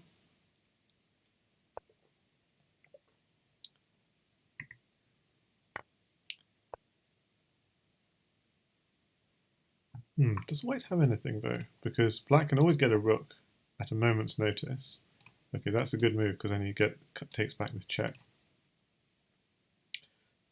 And this was the threat. So this is just a... So the rook is going to be dangerous. Okay, he's just giving his catask, giving his king a little exit. That's quite cute. You could just take the rook actually at some stage.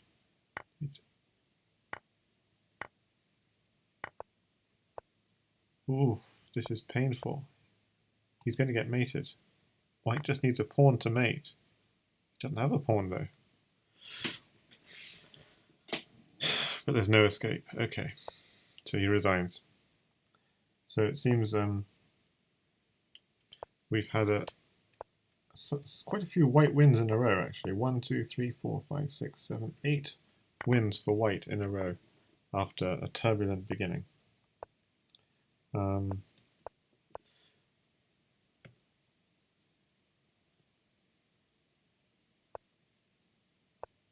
Chuck Walton says, advanced techniques. Catask assumed 12-teen wouldn't move into mate in 1. So he pre-moved. 12-teen assumed Catask would pre-move.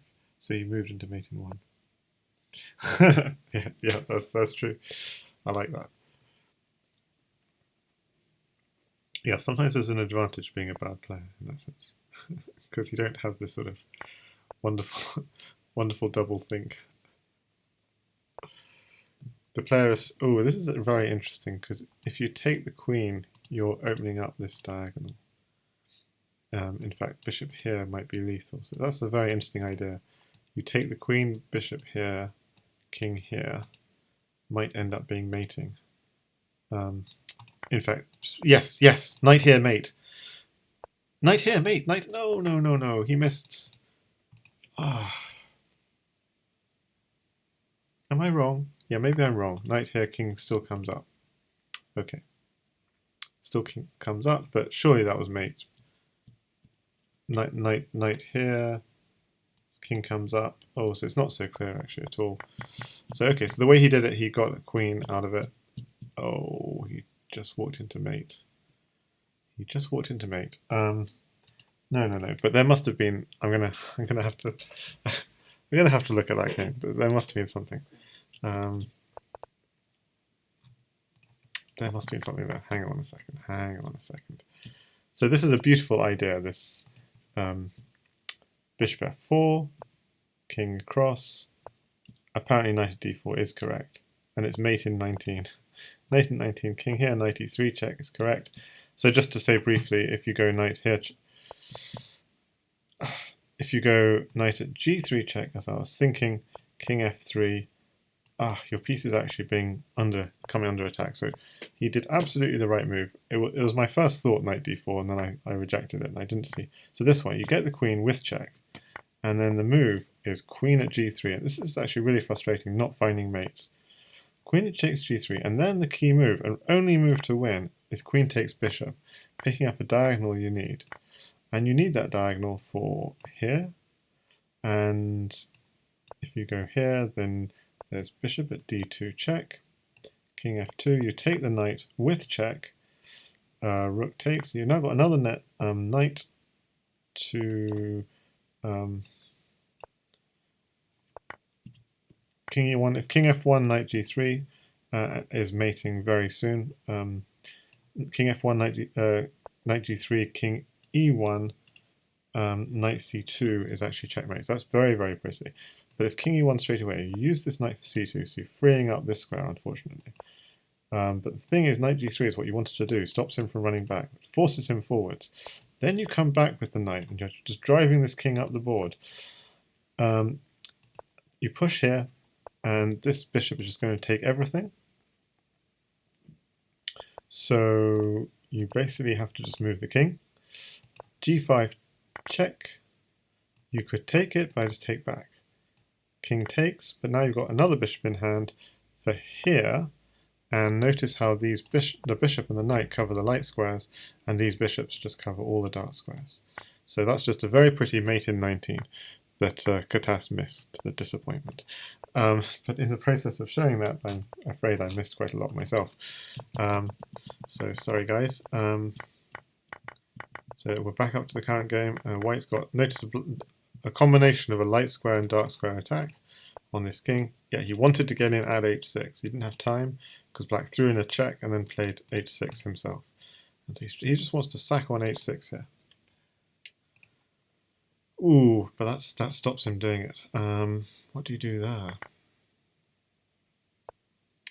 Yeah, it seems like that's very strong. So black defended really well on the dark squares, but now white's got another idea, which is coming in on the light squares. And notice he's just attacking the defender.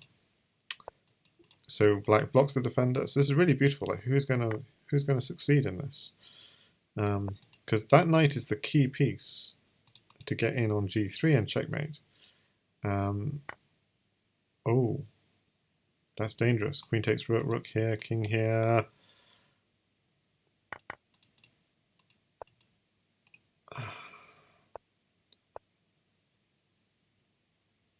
So he did that because queen at g1, knight f2 is a mate threat. There must be mate here. Queen at g1, king takes g1. He had 3 knights though, so ooh.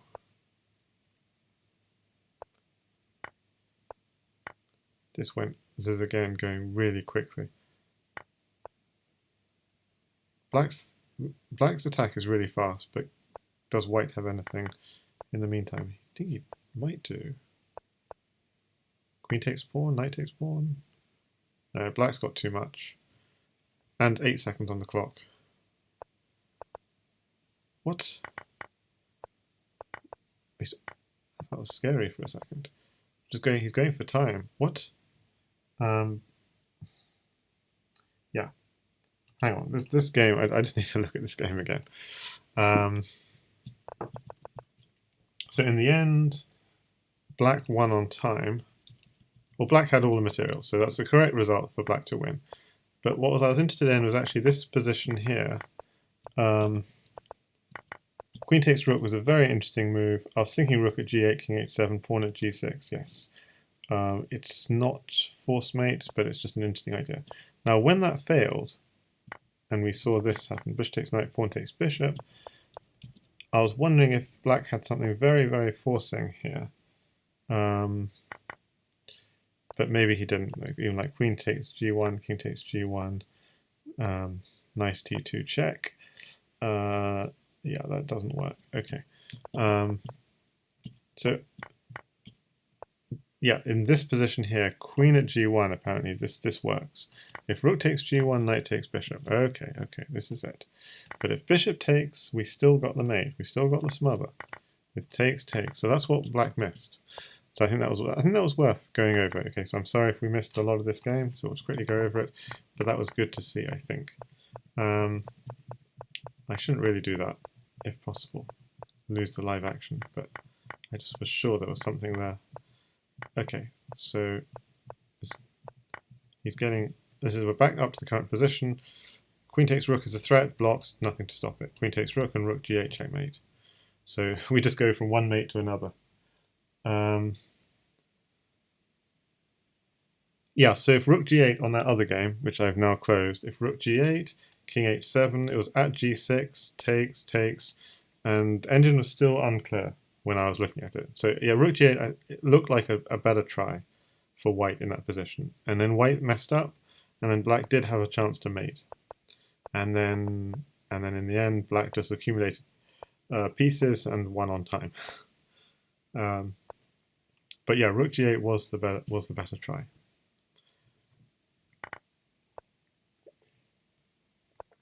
That was from Chess Maria commenting.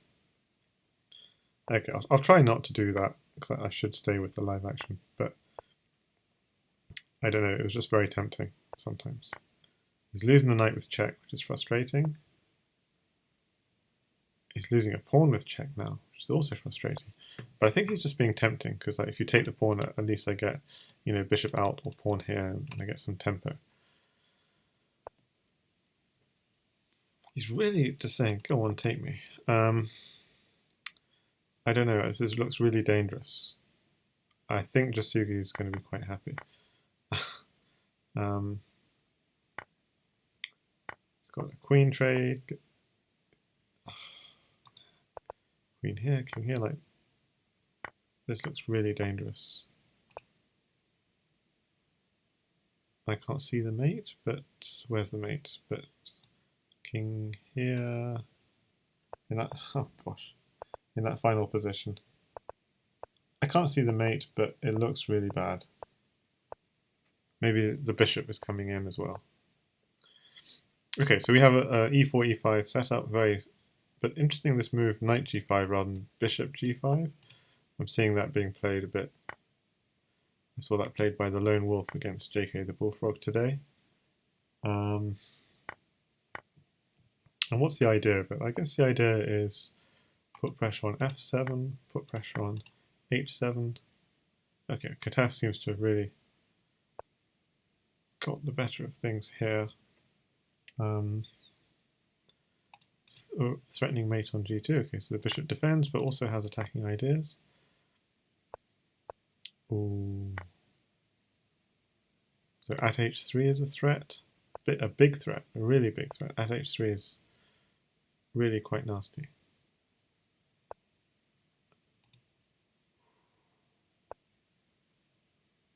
Hang on a second. Why couldn't we take the queen? So suddenly it's suddenly white's with the counterattacks. Bishop takes queen, bishop takes bishop, takes knight. We counter. Oh, he wants to capture the queen with the fork. So some quite stunning defense from white, and black recognizing that at h6, at f6 are actually going to be the problems. So he puts his rook on g8. Notice how he lines up his bishops, guarding the light squares. And the point is, if ever at h6 he takes and tries to use the open rook file. That's kind of the philosophy of this. Now, this is the kind of thing which is actually, oh, beautiful. Beautiful ending with just, I'll just show it. Just the final position. he sacked his queen on h7 and then got a smother. That's the kind of game where it's almost a pity that it's 1-0 because it's such an intense game, and then it has to finish within 1 minute.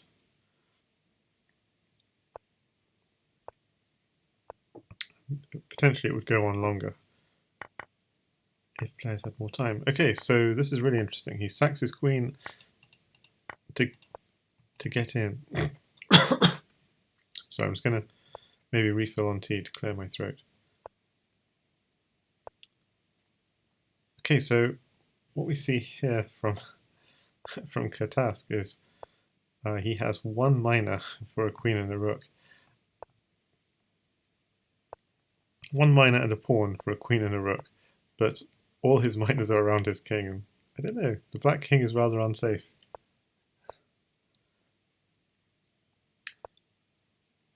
And Chess Maria says, no mercy indeed. So Jasugi99 has just won 5 in a row to actually take the lead in this series, 10-9. This is the kind of position that's actually quite hard to play as, I mean, even though white is clearly, like in a slower game as time control, this is completely losing for white, but it's still actually quite hard to play this position, really hard to play for black, and you can see it on the time. He's really struggling. King takes pawn, bishop here. What do you do? And he just decides to resign. I mean, what? So it ends 10-10, and I think they're calling it a day. See, white is clearly. So this sack is sound, I would say. Okay, so it says black is winning, and then you sack here as well. Okay, so black is definitely winning now.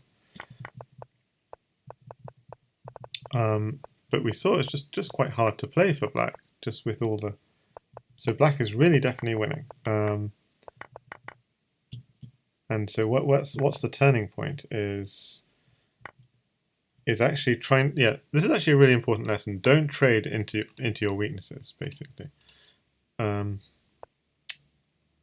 Just taking here just gives white ammunition. If he took here, then you're forced to take, and the bishop can defend, and so on. Actually, just going in here. If you take here, king takes. White doesn't even have the pawn because you haven't given him the ammo. You could go rook e1. You even go queen takes f1. Rook takes f1. Bishop takes f1. Rook takes 7. So black has so much material, he should be fine. But yeah, it was tough. So they have started again, and just to quickly recap, we see. Whoa. What is that idea? I've never seen. Oh, I have seen this. This is an idea from Rapid Variance, I think.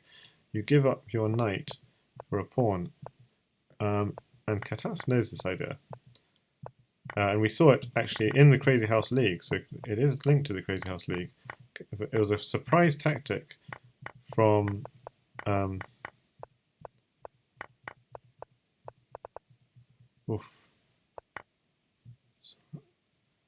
it was a surprise tactic from from Rapid Variance in the Crazyhouse League. Just playing defense and flagging. Jasugi99 just tried to go for the flag, and I think he hasn't got enough of a time advantage for that to work. A pawn will... No, pawn won't mate. Pawn will mate now? Yes. Pawn does mate now. So Katask takes the 11-10 lead. This is 2 games in a row. I'm going to refill my tea, and I'll be back in a second. Yeah, so impressive show of opening knowledge to try that line of Rapid Variance.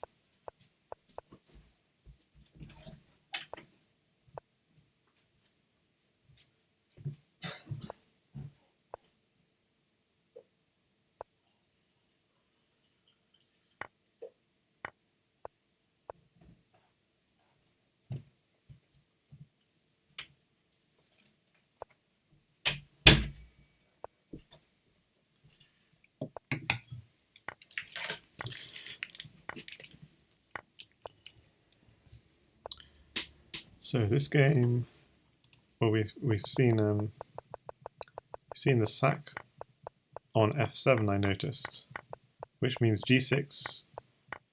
At g6, I'm expecting at some point. Okay, so he wanted knight takes g3 desperately. I'm feeling Jasugi is playing this quickly.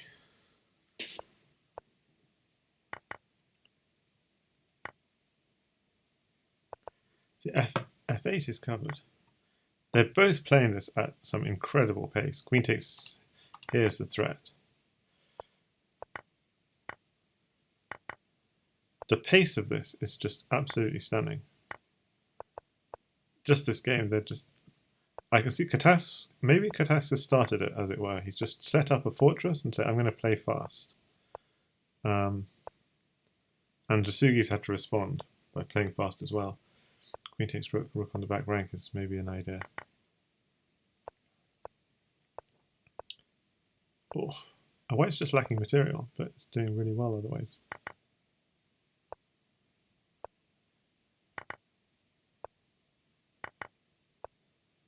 Pawn, yeah, so something's... This is knight takes, unfortunately. And where is this? Queen takes knight, maybe, was something? No, it's hard, because he doesn't want to give away the queen. Catask just played this so quickly. And he flags and he has better position. And that was just a fortress he set up, and just fortress and play fast. Wow. And he wins 3 in a row now. Okay, we're going to see this line again. It's quite interesting. No, this is not the line. This is a different line. Actually, giving up the knight on e4. Very interesting.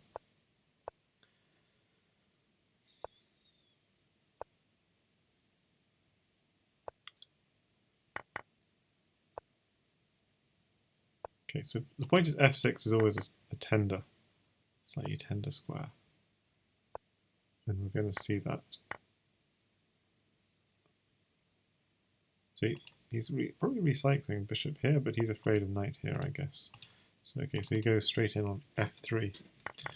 Takes. The problem is knight at f6 is just a huge problem.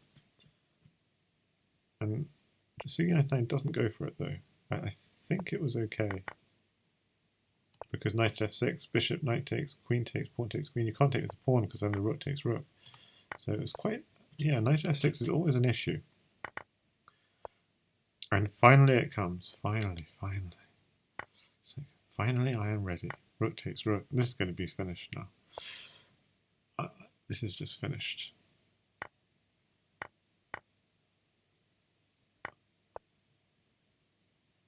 Oof, that's a nasty way of doing it. Because if you go to any of the dark squares, you get pawn takes queen with check. And if you go to any of the light squares, you get knight takes queen with check. So that was a really beautiful way of doing it from Jasugi. Not even taking the queen straight away because of the counter.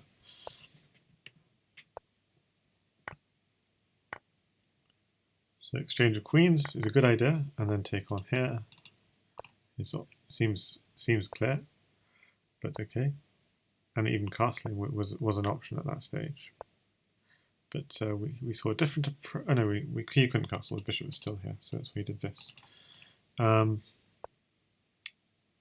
Yeah, so interesting. Oof. Drops his central pawn.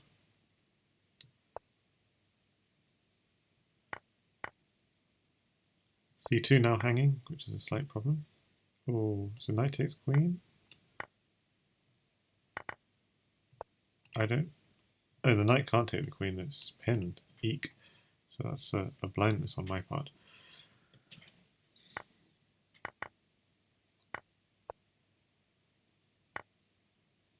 This looks dangerous, actually. For that white seems fine, isn't it? King can just keep running. Ooh. So basically, what white has rook at g8, or queen at g8 at the appropriate point. followed by knight here, queen here, this sort of idea.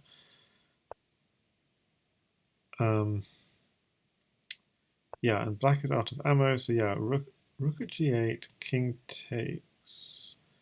That maybe doesn't quite work. So he's prepared it with knight here first. He hasn't walked into mate, has he? Oh my goodness. Because if he went, that was close. That was close. Bishop went back and he flagged. So Catask did indeed win that game. That was interesting. Yeah, maybe there wasn't a forced mate.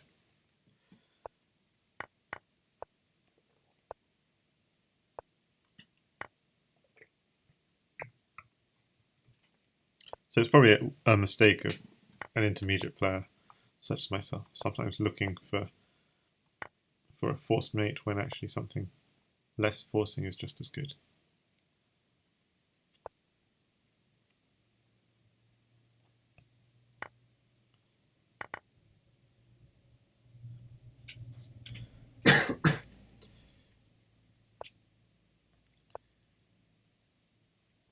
I mean, this is brutal.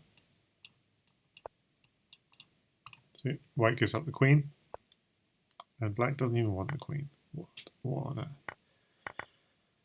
Okay, he does want the queen. He could have gone knight takes pawn, but he wants the queen. And that rook is hard to defend. Maybe knight here would defend. No, it doesn't, because bishop just takes it. So it's a real problem. And white, I'm seeing a resignation coming here. That's how bad it is. Knight here, takes here, and he wants to come with the other queen. Ooh, bishop's actually defending everything. King here, okay. Where's the finish? Because actually the bishops are actually doing a job defending. I think just okay. I'm just like, what is the mate in the final position? And the reason I'm doing this is because for someone like myself, this is the problem with my play, is I'm just not seeing mates. If king c4, rook at c5 is checkmate. If king here, queen e1 is checkmate. So the key move was at e4, although lots of other moves work, like knight e1, king d2, at e3, knight e3, queen takes. And if king c4, again, there's rook c5 idea. Okay, but for those more advanced players, they'll be obviously completely bored to see such things, and they would much rather see the live action. So what happened in this game? Both a rook lift and a safe king setup from white. Oh, and Jasugi's allowed a sack on g7. So he's allowed an unsafe king, which could hurt.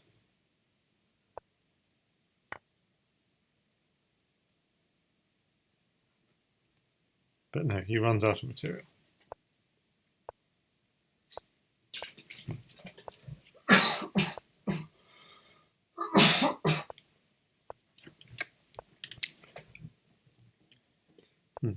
Too much talking.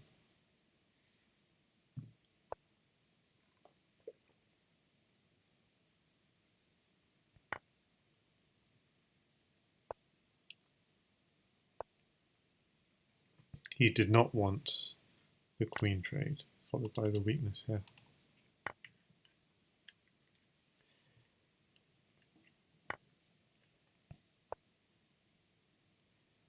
That's a nasty move, because if the knight moves, you have this discovered check and takes the queen.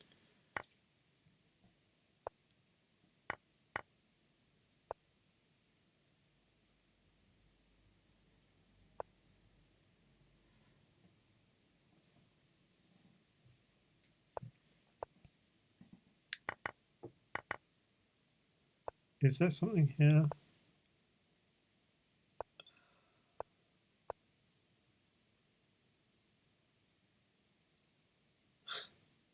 Well, that seemed to work. I think that check should have been blocked. Don't know.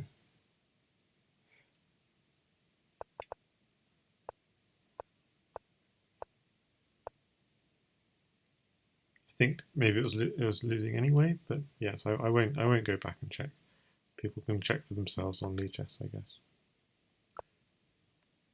So we have rather interesting play. But again, Catask trying to opt for, well, he was trying to opt for a safe king kind of approach, but then he plays a move like f3, and then I wonder, maybe he's going to dump something on f2, and yeah, we'll see.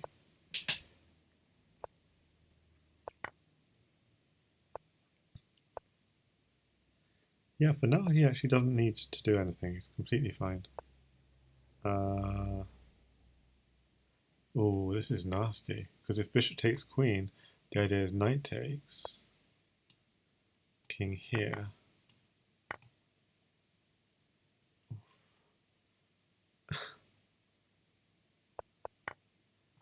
And Jasugi resigned. Yeah, I didn't see that all the way to mate. But just showing that final position again. If you block,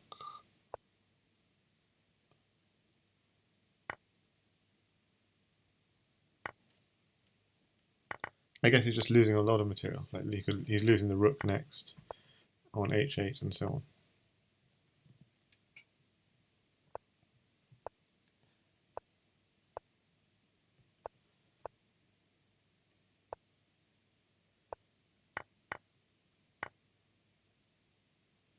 It's going to have to. Yeah.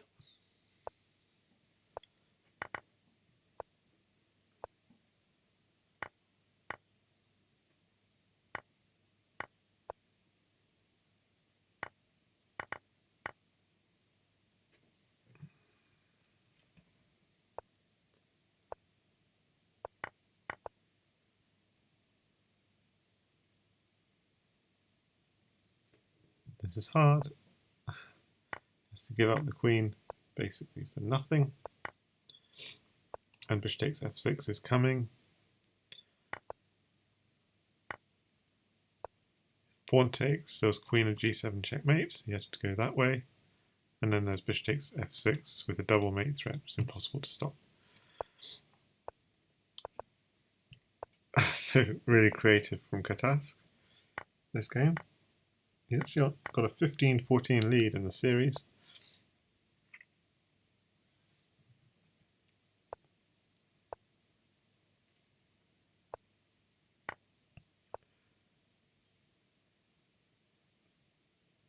Yeah, unfortunately this is going to hurt.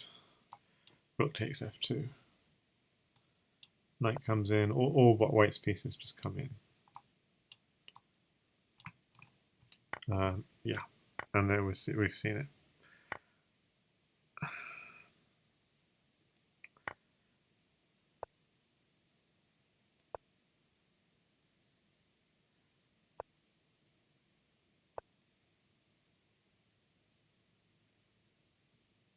Really? You just replace that f2 pawn?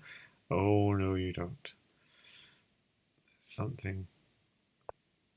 Must be something. How can the queen come into the attack? That's the question. Yeah, if king takes pawn, the bishop comes into the attack. Oh, that's mate. What? King takes pawn. Now the bishop comes into the attack.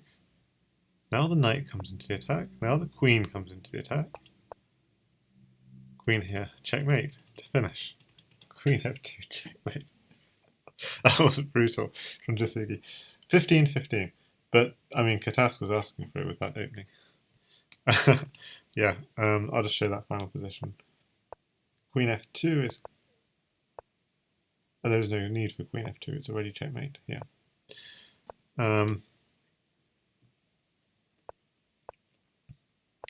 Oh, very interesting. So trying to give up the rook. And Jasugi99 is refusing the offer.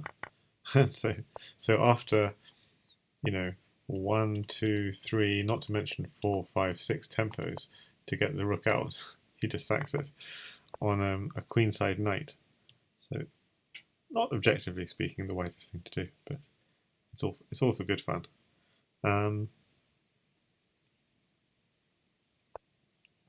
So obviously white has a lead in development, and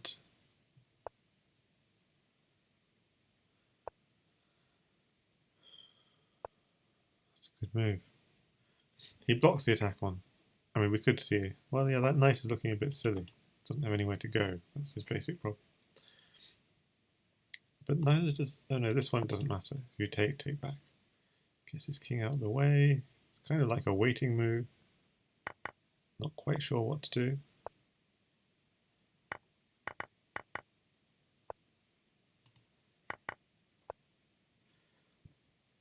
He wants to get in on g3. There's no queen takes this. It just takes here, takes a pawn.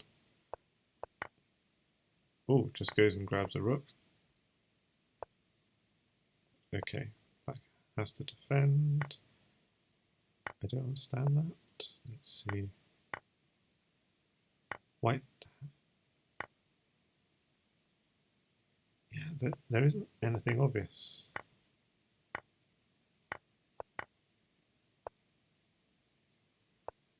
Knight here. Okay, there must be something obvious here. He's found it. He's found it. Yeah, this rook was dangerous. That rook was dangerous. It was setting up smother. So Jasugi takes the lead, 16-15. After a few crazy openings from Catask. This opening just doesn't serve him well. Ah, that was wise. So instead of taking, and we saw the rook coming in, so Catask has modified his opening, and this is actually much improved. But still, I'm going to say this is the problem, this f2 square. It's a rather slow development, so the problem is here just takes, and black gets the queen in. So white just lost the tempo again. His knight just being chased around all the board and ended up in the worst possible square on the wrong side. This is coming. Yeah, so this is a slight problem with white's opening here. For now, everything's held together, so that's impressive. Ooh.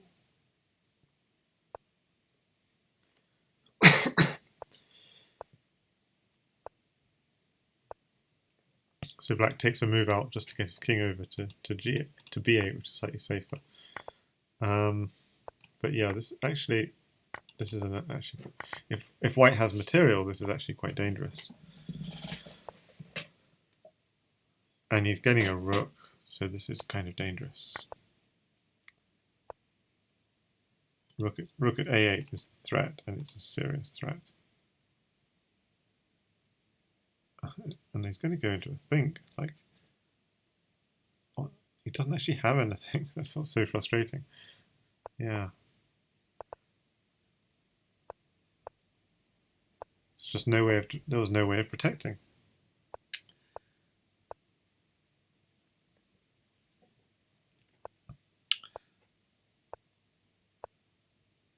So that's a good win from Catask. A good example of learning from an opening mistake and doing something better the next time. Really nice move here, this pawn here, because it cuts off the defense of the bishop. Ooh, but that was also really beautiful. Is you couldn't go bishop takes bishop because of, if I just backtrack a move here, bishop takes bishop was not possible because of pawn here and you lose the queen. So, but then here there's still pawn here. So I'm not quite sure what that was about. Takes. So, so quickly trying to catch up to the live action. Again, Catask castling. I mean, Jasugi99 just launched a huge kingside assault. I mean, look at this. All his pawns just facing the kingside. And he's castled over the queenside. So his king is just like, is chilling. But there's some serious problems over here that are not going to be resolved anytime soon.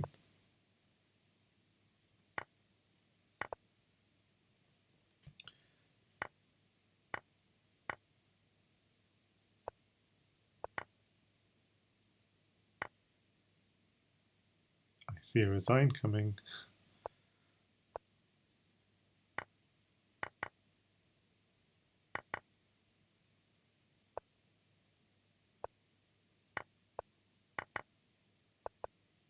But he's not going to get resign coming because time is not on his side.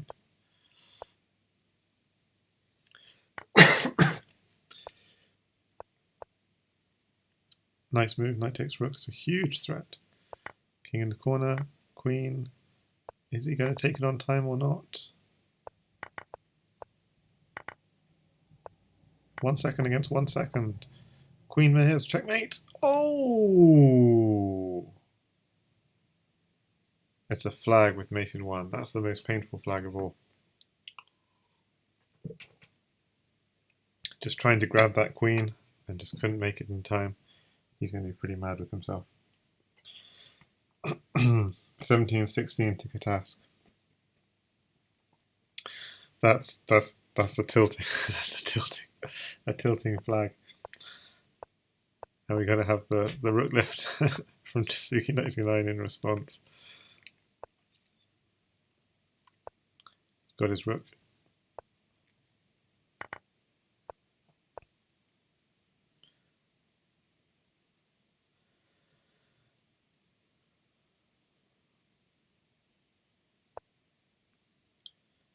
Okay, interesting. Just going for this and really, whoa, nasty move here.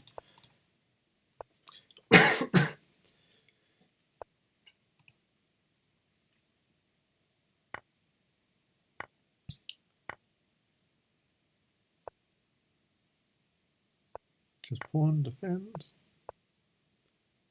He had no blockers. Black had no blockers. And in the final position, after pawn takes bishop, there was queen takes f7, and yeah, it looked like mate was coming shortly. So Jasugi resigned.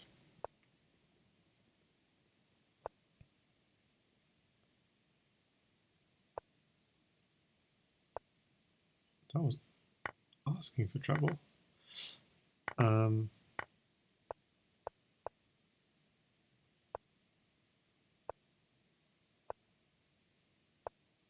So surely white's doing okay here. And that was the move I was expecting. Just back off. There will be a rook trade, so what? Oh, actually maybe that's a problem. No, because your rook will be on this file. Surely you'll be okay. But no, rook here is a problem. So it's not so clear. But I think definitely king h1 is the right move. Yes, because you don't want this check, because otherwise then that will be mate. Rook g1, fine. You don't have another rook. Oh, hang on. Whoa. What happened? He didn't even take back the rook. Wow.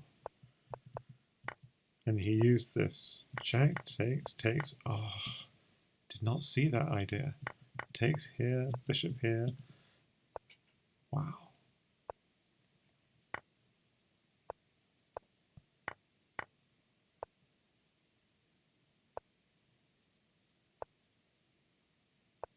Hits the queen. He's going to get it now, surely. Can't survive this. Yeah, he can't survive this if we're going to get a resign. Pawn f7. And rook e8 will mate.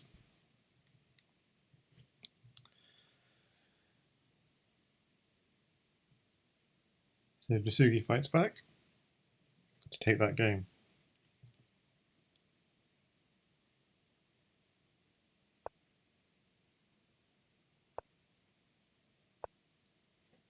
So spectator room is on, yep, but we haven't seen much chat in the last few games.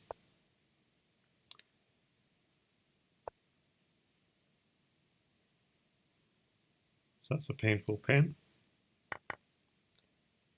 I just don't understand this. So why? So just backtracking a bit. Queen takes queen was possible, and you're just going to go knight takes rook. But, okay, it's very confusing.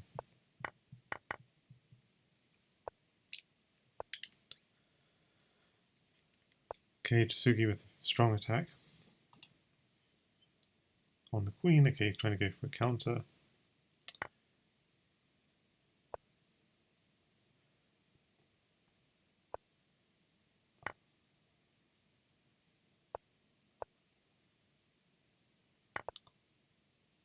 Oh.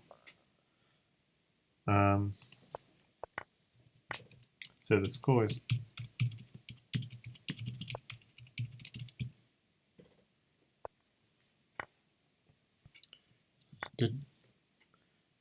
so he really wanted the knight. He really wanted knight for f3. I was noticing. He takes the bishop first, then goes knight f3. Could take knight takes rook check. Instead, he's got the knight takes rook check. Now, has he got the mate? Not yet. Okay, he gets in on. He gets in, but it looks susceptible. So just take the rook and something there. That king is safe, and white resigns. Yeah. So 18-18, Jasugi hits back. Oh, b5 seems very questionable. You're just opening up the opponent's rook file. So I mean, in terms of opening principles, there's everything wrong with that. So this can't be good for black. But let's see how it goes. Let's see how he fights back. At least he's made sure he's got all his pieces around his king, and his whole queen side has been decimated. But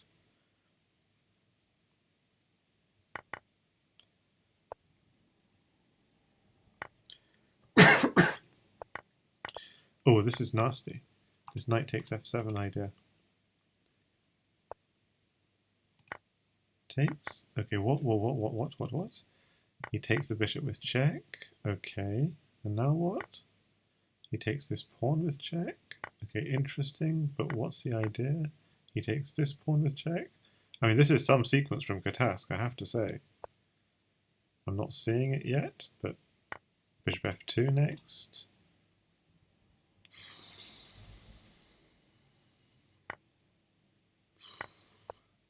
It's like really cool. What's almost working? He takes the bishop with check. That's impressive. Blocks, and he could get the knight whenever he wants it. Now, obviously, this is just going to mate.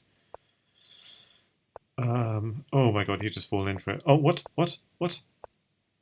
No! What?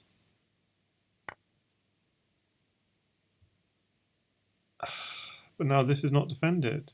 He just had a simple mate. I'll show it after the game.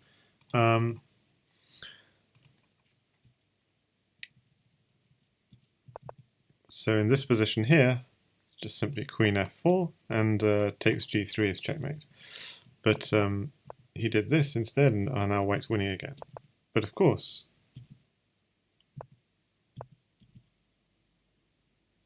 yeah. Oh, so actually black has forced mate here. That's quite stunning. What went wrong? This is stunning. King takes g3. The really beautiful move here to get the mate quickly is at f4. The point being, if you block here, then bishop at f2 is much more powerful. King h2, queen h5, block, and pawn f2 is checkmate. Now that's really nice. And if you take with the king, then at e5 check. If king takes e5, you've got bishop at d6, king d4, c5 check, king e4, and f5 checkmate. So he's getting mated in the middle of the board. It's really beautiful. And yeah, so at f4 was the quick way of doing it. Very important to go at e5. If he backs off, then bishop at f2. And the point is you've covered this square, so this mating attack works. This is a really beautiful thing. You're restricting him to the h file. So that was a really amazing mating attack from Catask, which then he blew because he didn't find the right continuation, which is really disappointing. Okay, so he gets in on the light squares. He's got lots of pawns. Really good, strong attack. We can see here, eek, because f2 and d2 are both being attacked.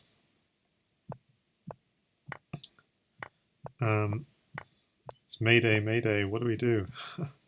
And he gets mated. So just to quickly show the final position, because we did not quite have enough time to see that final position. At c4 check, the point being that when you take c4, rook at b4 check, and whichever way you go, king c5, you get b6 is checkmate, and king here and bishop here is checkmate. So it's mated either way. Back to the current game. So it's Jasugi taking a 20-18 lead, and Catask just dropped a piece. He's picked up a pawn. That was really handy, and Jasugi99 for whatever reason decided to give up the queen rather than give up the knight. Apologies for the cough.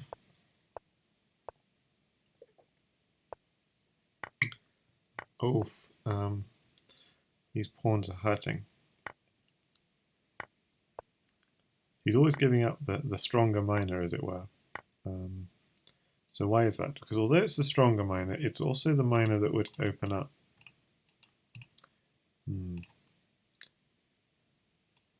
Go here, takes, goes go here, but the stronger miner can be harassed, is the problem. Okay, so there's a huge problem here. Like, what does white do? Because there's rook at h1 ideas and takes g2, it's a real problem. And if you don't take this, takes is mating. So he has to take the rook and then he gets mated. Rook h1 takes g2, all your pieces come in. So yeah, so that's actually a good win from Catask. Maybe I'll show. Okay, I should really just stick with the live action. But okay, quickly show at the end of that game the reason why he was so desperate was if he takes rook. Yeah, knight h3 is the most efficient way of doing it. If you take queen here is checkmate. If you go here, f takes g2, king takes g2, at f3 is one way of doing it, and a queen here is mating, a queen here is mating, whichever way. Yeah, and even queen here is mating, so you just get in. Jasugi99 just won the last game. I'm playing catch up. As follows: attacks the bishop, takes, and white resigned. I guess the problem was just too many light square weaknesses. Bishop takes knight at f3 coming, and so on. Oof. Okay. I apologize for not sticking with the current action when I said I would. Catask is getting himself into all kinds of trouble with this creative openings. Basically, g7 is a nightmare. g7 is a real nightmare here, unless he can make something of his attack, and he can't, and so he resigns. So we're seeing a bit of a pattern here.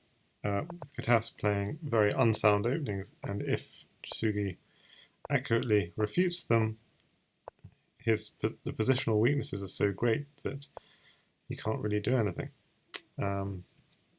So this is a nice idea that Jasugi99 has found.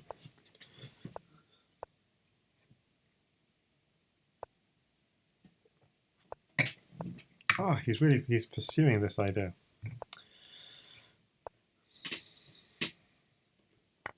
He's going to regret these light square weaknesses, though.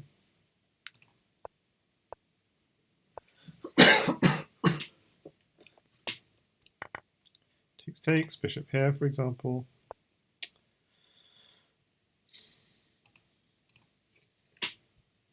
It's a bit of a bind. Bishop here still is good. If you put a bishop, you just take and replace the bishop, so that's not so good. It just takes, replace. Catask gives up the queen.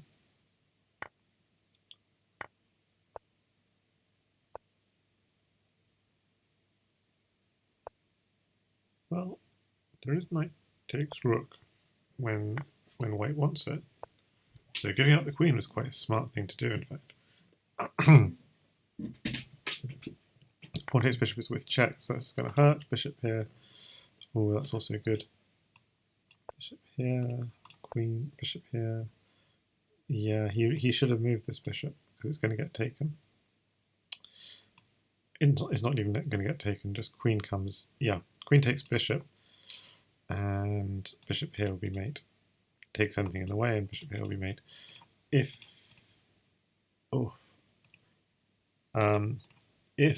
he had moved the existing bishop, maybe that's still no good. Bishop at f3, king f1, queen takes d3 is then the idea, and then here's checkmate.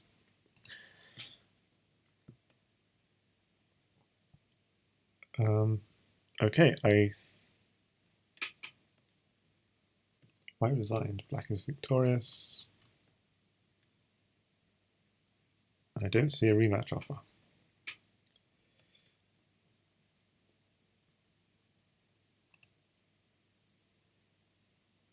That was the final game. So the cross table, it stands at 23-19 to Jasugi.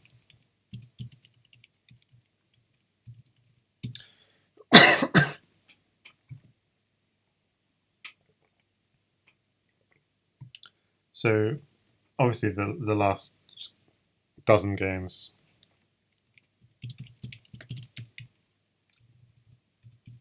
were definitely Catask trying to be very creative and Jasugi likewise. Chuck Moulton jokes, the OKZH drinking game. Every time he goes off the live game to analyse the last game, take a shot. Well, it seems like we have all the time in the world now to look at the last game, but there's not much to look at with here. I mean, unless you want to analyse this knight h3 business. Knight h3, by the way, is minus 1.8, so it's Catask purposely playing something which is utterly ridiculous. And, well, the refutation is just grab the centre, but Jasugi99 is playing something which suddenly gives white an advantage again, apparently. And of course white's response should be to grab the centre, but we saw this instead. And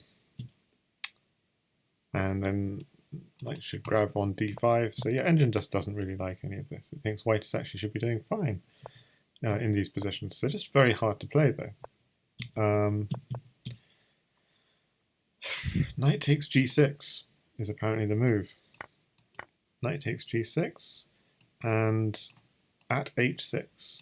That's the winning combination apparently, because that knight is trapped because the e-pawn hasn't moved. So you probably take it. Takes. Rook takes, I guess, just to hold on to this pawn. And then you have a knight in hand to stick on e5 to... Not sure, what's this knight doing there? So you don't even take the rook, but maybe taking the rook is a threat. To take the rook and put it on the back rank.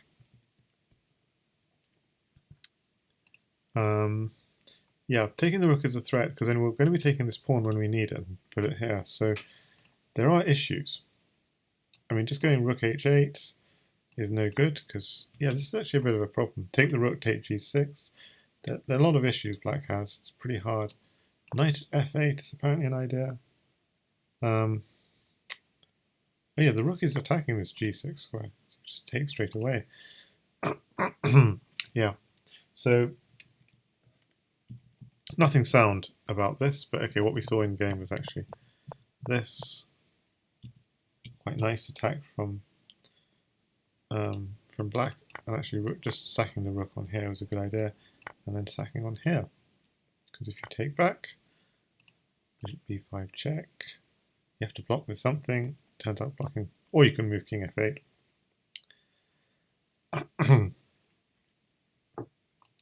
Bishop d2, just get your pieces developed, just usual stuff. Okay, so this would apparently be quite interesting. Knight at g2 takes,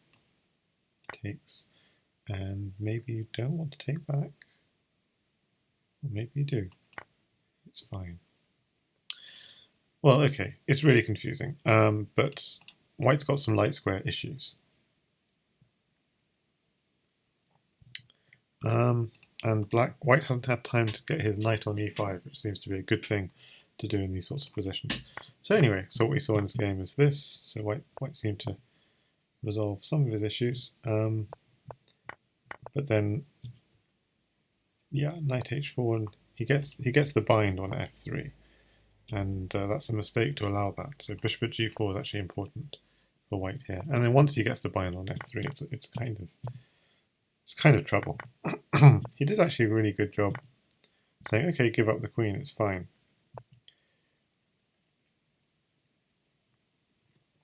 And he did king f8, which is completely winning, but instead of king f8, there was also just giving up the queen and saying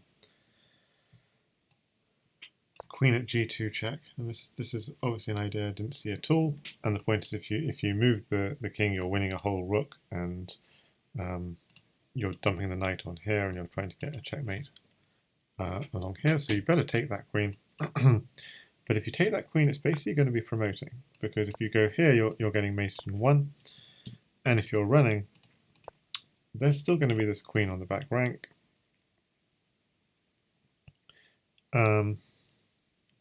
If we try and block, we can actually repeat this. No, we can't repeat it. If king takes f1, rook at h1, you only have a queen to block with. This is actually kind of annoying. And so you get mated. So you have to take with the bishop. But if you take with the bishop, you've opened up this square. So knight f3 comes in, king to d1, bishop b3 just to block him off, and then rook at e1 is checkmate. Okay, so that was expert at catask gotten hella good. Indeed. So king f8 was strong. Could move the existing knight, give your king another escape square to run to. It's even stronger. But yeah, we saw this bind. King takes e2 and queen c2. Nice find, because I was thinking all about bishop here, queen here, but the king just runs. So queen c2 is a really nice find. And as we said earlier, the idea is this, or this coming in.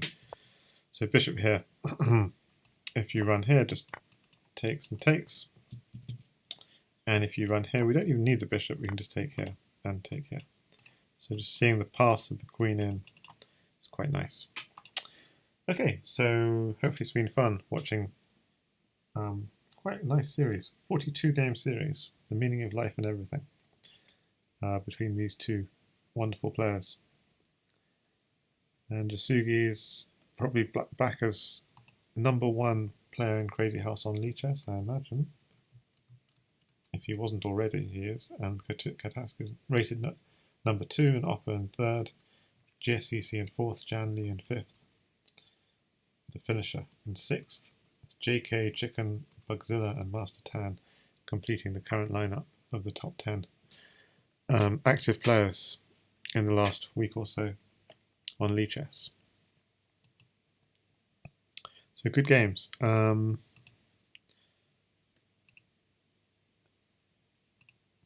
going to leave my tab open on Jasugi in case he starts again. And I don't know, maybe I'll quickly look at some more. I'm going to cover up these highlights. So I'm not actually going to use these as puzzles. I'm just going to go through as quickly as possible some more highlights from Season 6 of the Crazyhouse League. So just showing you lots of really cool mates and stuff. That's kind of lots of cool mates, lots of cool defensive ideas. That's basically the idea of the rest of this stream. Knight at g6. The point is, if you go here, we're taking a rook, and we're getting in here. So you might not want to, but we're going to force you. So what actually happened in the game was king h7. That's also good. You take the rook, and then you got a classic pawn and queen checkmate. So that works. So if you go king here, the move is bishop d6 to block you out. Let me just turn the engine on. And the point is, actually, if you block, then queen here is checkmate straight away. And if you go here to cover, then we have the same idea. Knight takes f8, rook takes, and then pawn here, and queen or rook checkmate.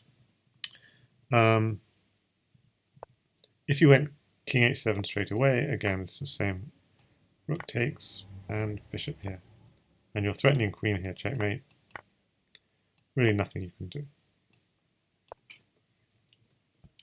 Okay, so the point in this position, obviously, is knight g6 is weak. And once you've got a knight on g6, you're threatening queen at h8 ideas.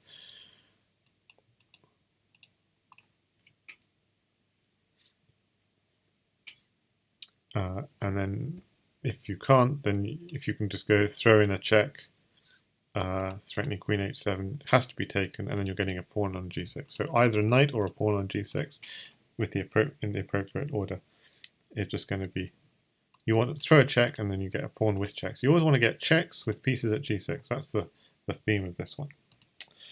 Okay, now this one was ZM Tooldove against Charlie Horse 55.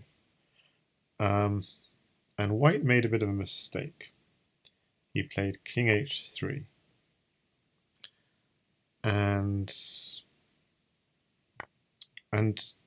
kudos to Charlie Horse 55. He found all the right moves. Takes the knight. So the king is now in a little bit of a net. Knight here check being the next move. Maybe. Knight h5. Actually, even stronger than knight here check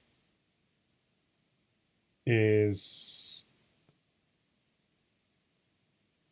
knight at g1.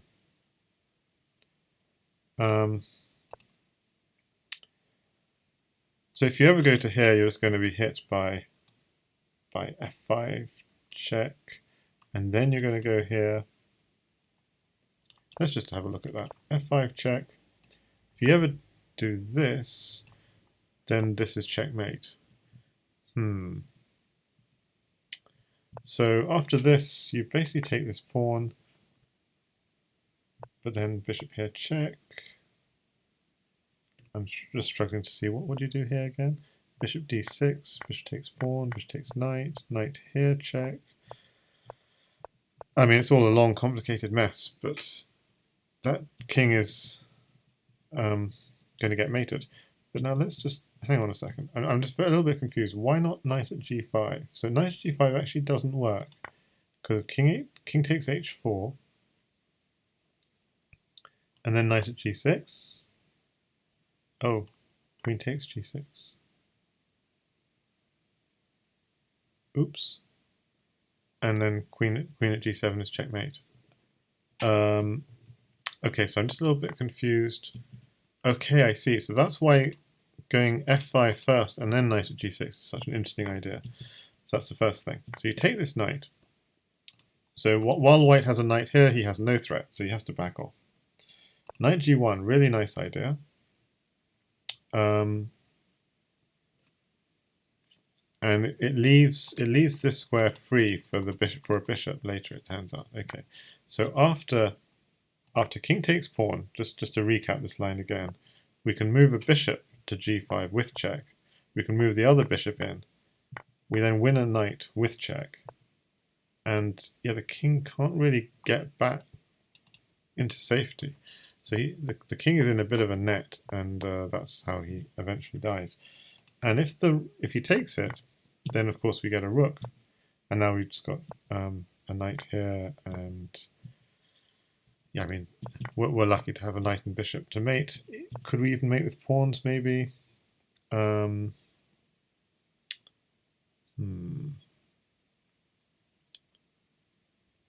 if I tried to just pawn here, that doesn't quite work, does it? So what I was hoping for is if bishop here, bishop e3 check, king here, and bishop here is checkmate. That actually does work. And yeah, and there's no point taking with the queen because then we just get a queen with check. So yeah, this is also actually perfectly decent. So yeah, if you give us a rook, it actually is very strong, and if you don't take it, then it's also mate. So the question was, what should white play in this position? And the answer is that Taldaf should have played king h1. Seems paradoxical to it looks sort of dangerous, but actually the knight check is taken, the square for the knight check is taken by the bishop. So now after bishop takes knight, it still looks really dangerous, knight g3, but after the obvious knight h4 threatening, knight takes f6 and mate and so on, and this checkmate, this knight actually guards the g3 square. So there's nothing. There's no threat, and the attack, white's attack is going to be faster. You just go take it, and there's nothing going. If pawn takes, what's the fastest way to mate for white here? I was thinking even just pawn at g7.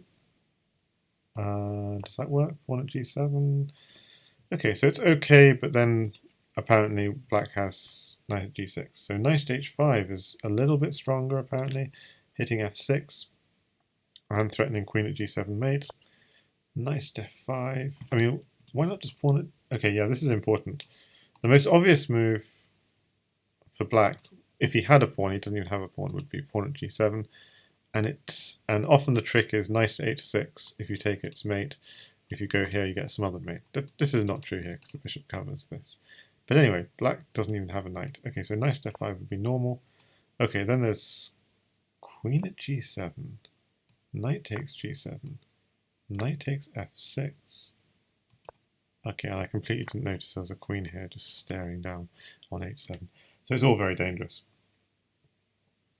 Okay, but what happened in the game was this, and yeah, I think this is what happened in the game. So, something like this happened in the game, and just beautiful mate. Yeah, well done, Charlie Horse 55 for finding it.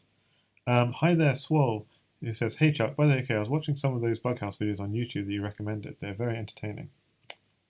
Yeah, I have like a playlist on YouTube of like all the Bughouse videos ever, but not all of them. I mean, like all of them up to a certain point, but then obviously people like, up to 2019, so over 100, and yeah, definitely something. I mean, the thing is, there'll be lots of stuff since, which is amazing. Like Ahmed was just here earlier. He just had a wonderful stream with Helm's Knight the other week. Helm's Knight's just continuously putting out content on Twitch, which he doesn't necessarily upload to YouTube. So yeah, lots of great stuff. About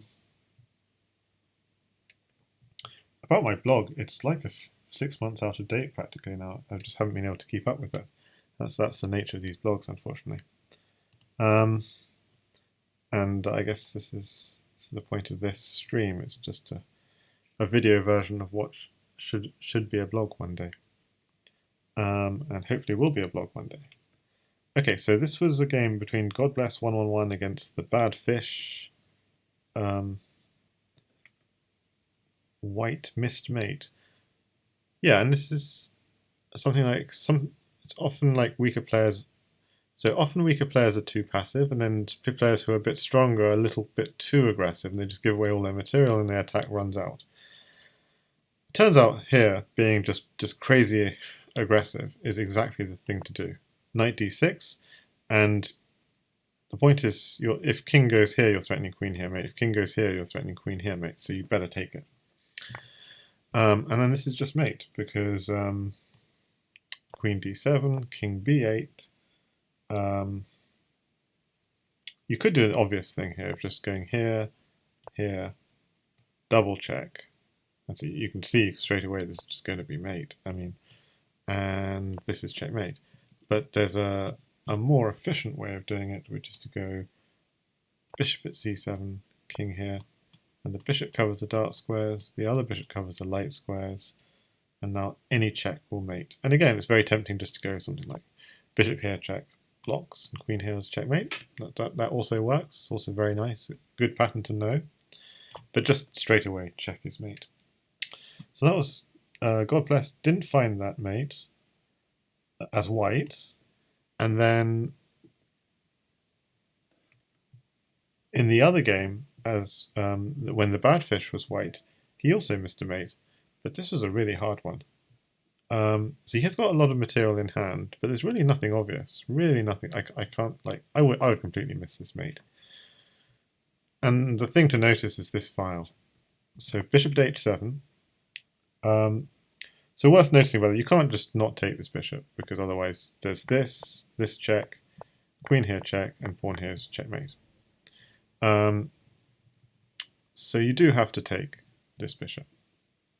There's nothing else you can do in this position, by the way. I mean, if king here, by the way, there's just rook takes pawn, king takes bishop, and queen here, checkmate. So that bishop you do have to take, and then just if the king goes the other way, like here, also there's. I was going to say there's pawn here, checkmate, but there isn't. But there's queen takes rook, king d7, and rook anywhere. Rook here is best to defend the knight, checkmate. Okay, so you do have to take the bishop, and then we don't have a knight in hand, otherwise we'd be tempted to go knight here, and then that would also work. That would be mate and queen here checkmate. But we don't have a knight in hand. Okay, we've just sacked a bishop. We sack a rook as well. Okay, better take it. Because remember, the knight is actually keeping the king in a box. If we don't take it, queen h7 is mate. So king takes, and now. Really beautiful bishop at g7, the original idea. If you don't take it, it's just going to be queen here, checkmate. So you better take it. Now the knight comes in, king comes out of the box, but we see the original mate. So bad fish missed that. To be honest, I think most people would miss that. And then God bless as black missed a counter chance, and again I'll just show it. He has a lot of material, 2 knights and a queen. He's got a check, which means he can get a queen in on the back rank, so that looks a little nasty. Obviously, notice king b1, queen c1 is mate, so that's lethal. And again, I'm thinking queen c1, but then the king gets away. So if you did just do queen c1, it's not lost. It's the kind of thing of like how to find mate here. It's hard work. Knight at b1, king b4, then you bring your queen in. Now you've got another pawn, blocks, but you bring a queen in again, and the king is just gradually running out of squares. And okay, it's quite good practice actually to try and find mates in these annoying positions, but I'm just useless at it sometimes. And if king c4, then you can go knight b6. That covers a lot of squares. King b4, and again queen takes pawn. You could block, but then go a5. The queen is just doing a good job keeping the king in the center of the board. But okay, there's a much neater way of keeping the king trapped, which is to stop this escape route. And the way to do that is to put a knight in the corner. So you have to run, and then go queen at c1, takes, and then very beautiful bishop. And I always say this is the power position when you have queen and knight on a diagonal 3 away from each other, or 2 diagonal pieces 3 away from each other like this, because they cover a whole a 2x2 square. It's very strong, especially if one of them is a queen, because then you're covering the row as well. Okay, this one.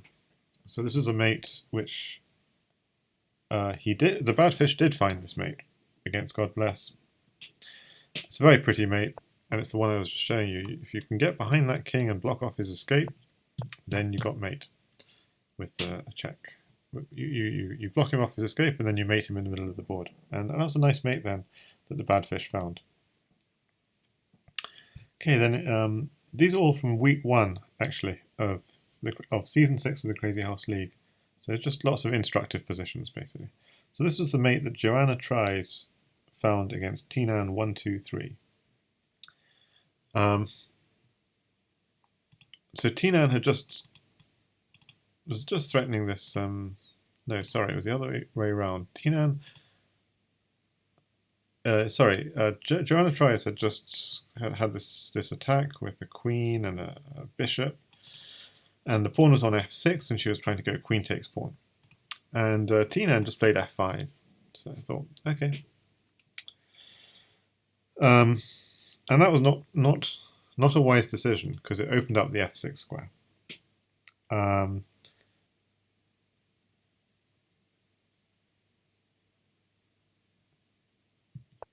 you just dump a queen on f6, and the point, even f7 is also not defended. So just go f7 next. King runs. Notice if the king runs this way, we have a classic 2 pawns mate. So king runs this way. And now, very nice mate.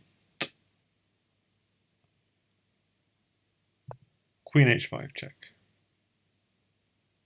Takes, and queen across is checkmate. I think the mate Joanna found was slightly different, but it was the same idea. But this is a very beautiful execution. If you block, we just take it, and if you take it, we swing across into checkmate. She mated T9 again in the other game. She got his king open, and what's the mate going to be? Add f3, classic.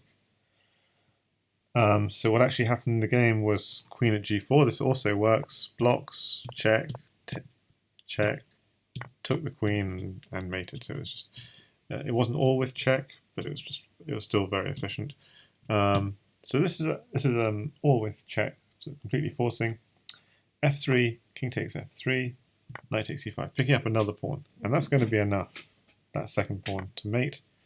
Obviously you can't just run at this point. If you try and run, then queen at d3, knight at f3 is going to be checkmate. King will be back on here with the knight here, queen here. So you have to take it, and now you go pawn e4.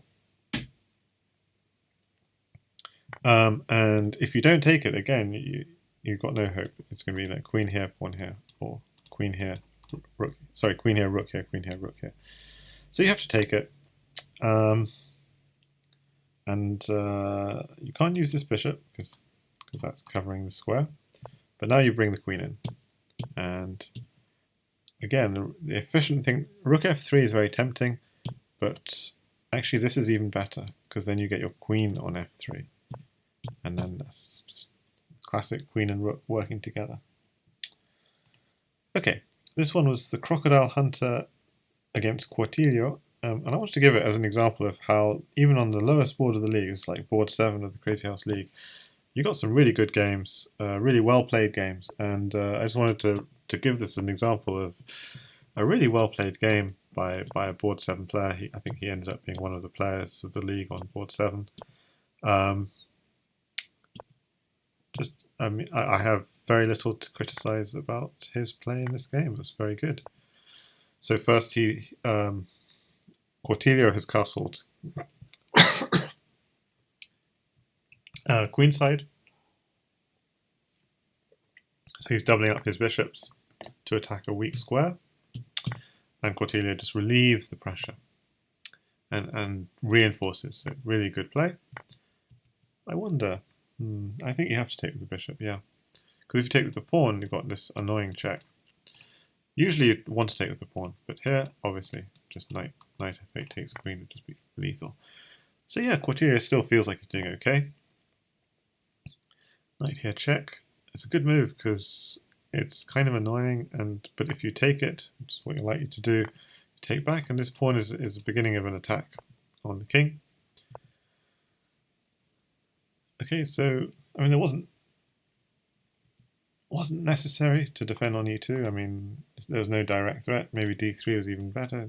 You get even more advanced, but okay, this works fine. And if bishop c4 again, you depend on d3. It's all fine. Something which we saw in the catask-Jasugi games is if you're going to castle kingside, put your king on b8 but here it's not so clear actually, because on b8 there are dark squares attacks, whereas normally the attack is on the light squares against the queenside castled king. But anyway, black moves here. This is all about how well white played, really. And he starts up an attack on this weak square. Really nice. And yeah, now king b8 is definitely very tempting. But maybe you can't. Yeah, king b8 is fine. But okay, he defends. This is a nice move, both defending and attacking at the same time. So both players really played quite well. Okay, the only problem is actually this can be taken. But okay, you open it up, and now we've got ideas of at f3 and idea. Okay, but really nice play. He just doubles up this attack on this pawn. So notice how earlier in the game he had bishops doubled up on c7. Now he's got bishops doubled up on e6. So it's really well played. Black just got out of the way.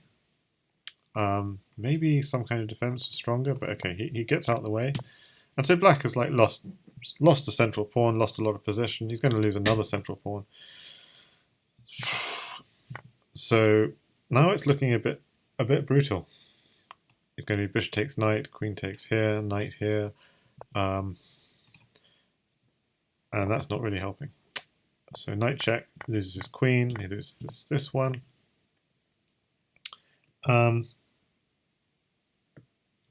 There was, oh yes, if I go back just another move, instead of taking the queen, there was actually an even stronger move, which was b6. And the point being that if you go here, it's very tempting to try and take the knight and go for, yeah, taking the knight is actually pretty good. Because then you've got rook at a7 checkmate, and it's just very hard to stop. There's also a really crazy idea, which is even just sack the queen. The point being, if you take it, rook here is checkmate because you've opened up this diagonal. And if you don't take it, then just taking the knight and threatening this mate is also really strong. So you're threatening the mate, and if you take it at b7 is mate. So if you do something like, but if you defend it with anything, then rook at g8 is mate. So it's like, what to do? I mean, if this, queen takes, yeah. You have a double mate threat, basically. You have a mate, queen takes this mate, queen takes this mate. It's impossible to stop both. And you can't just go and take the bishop, because pawn here is, well, still queen takes bishop is mate as well. Okay. So queen takes pawn is a very nice move here. Queen takes pawn is mating, bishop takes knight is mating, but it needed this move first at b6. So very strong move. But okay, he goes for the material, which is, that would be the only slight criticism. But to be honest, this is just crushing either way. And again, there was a very nice move here. Sacking the rook. You can try and run. You can't even go here. You can't try and run. The bishop's covering. So you're just going to get mated. So that's a good example of something called a magnet mate. You just draw the king to a square where it can be checked and it gets mated. Okay, but instead he finds this other idea, which is the b6 idea. King takes b6, and now the queen is coming in. It doesn't help to go this way. Queen at e6 is checkmate. So he went back here, and queen here, checkmate.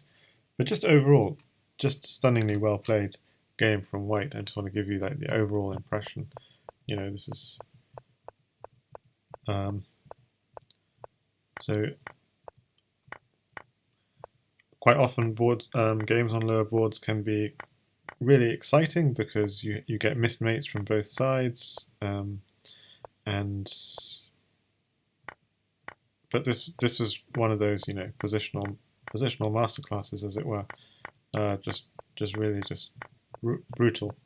Really impressive game. So well done to the Crocodile Hunter. Now I think we move into week 2. Catask against King Switcher.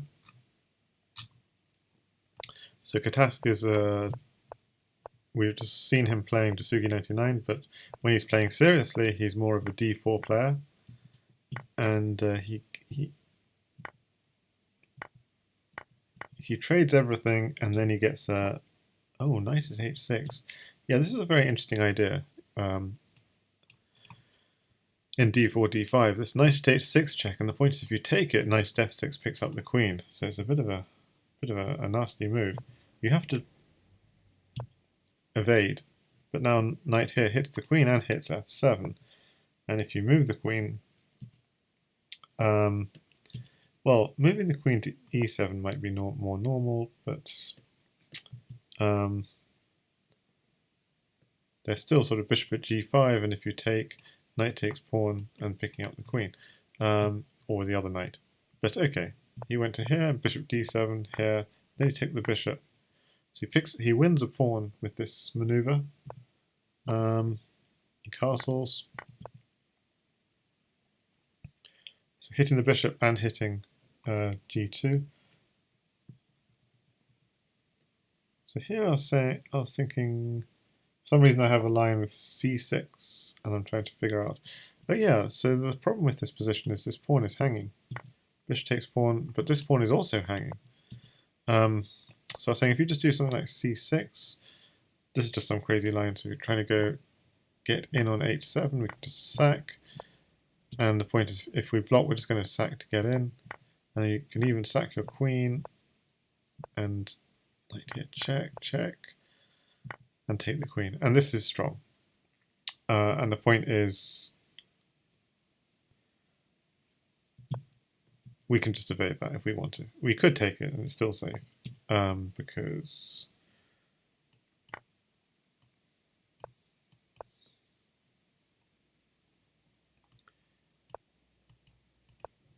this square is covered, so yeah. It is okay. Knight, if knight takes e3, we could take it, or we could move, but okay. So everything is safe is the point. So yeah, so one of those examples of swinging your queen out can be quite dangerous, and sacking on the light squares. But okay, we saw this instead. Castle's out of the way, and so that was another way of defending this pawn.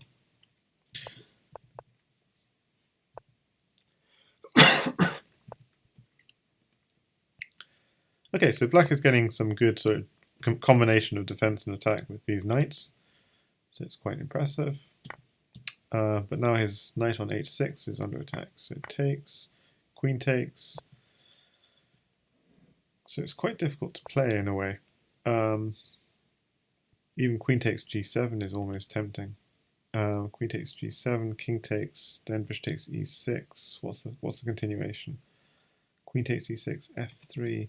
Yes, I'm not quite sure of the continuation, because if we just went straight for this, I'd imagine knight h5 would be the most tempting thing to do, or at h6, but at f6. Okay, at f6 is interesting. So if queen takes, we have knight at h5. That's very interesting. But he just has knight takes f6. So I'm not quite sure what the idea is. So it's apparently an interesting idea at f6. So let's have a look at it. If king takes, it's obviously not a good idea, because then knight at h5 is checkmate in 1. That's the first thing to say. Queen takes, knight h5 wins the queen. So knight takes is very interesting because you just take here, queen takes, bishop at h6. This square is covered, so we're definitely going to be running back. No, this isn't obvious. It's not obviously good, but okay. And knight h5 straight away, that would be also my other sort of instinct. King g8. At g7. So the problem with all this is we're in a bit of trouble ourselves, and there isn't anything forcing for white. So I mean, if we just try and do something like pawn here, just our own attack is not fast enough. So if we try this. This bishop takes g2, we're threatening mate here, and we haven't got a forced mate. So okay, even queen takes g7 was an idea. But there's something I notice about these really strong players is they don't necessarily force things. They're quite good at finding the moves. You know, they don't give up the material necessarily. Now, the point here is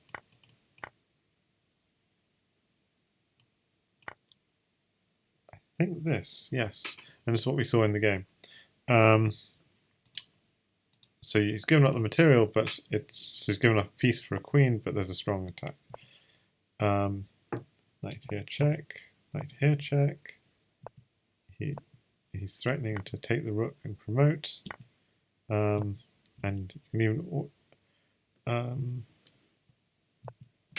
okay, just making sure he's safe, defending both f2 and g2 with that move. At some point, I was also hitting the knight. And this bishop move, I guess he was scared of rook at g8 sort of ideas.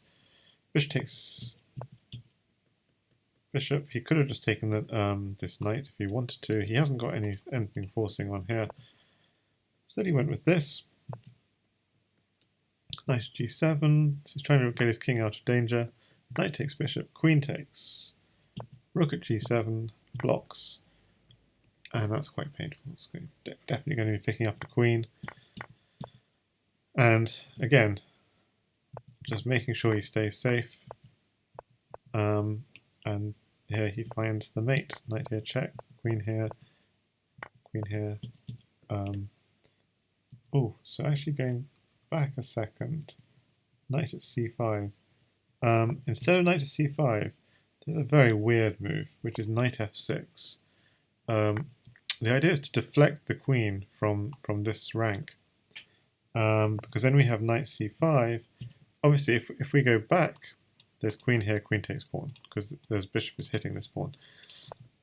But then you have queen here, bishop takes pawn, and that's checkmate.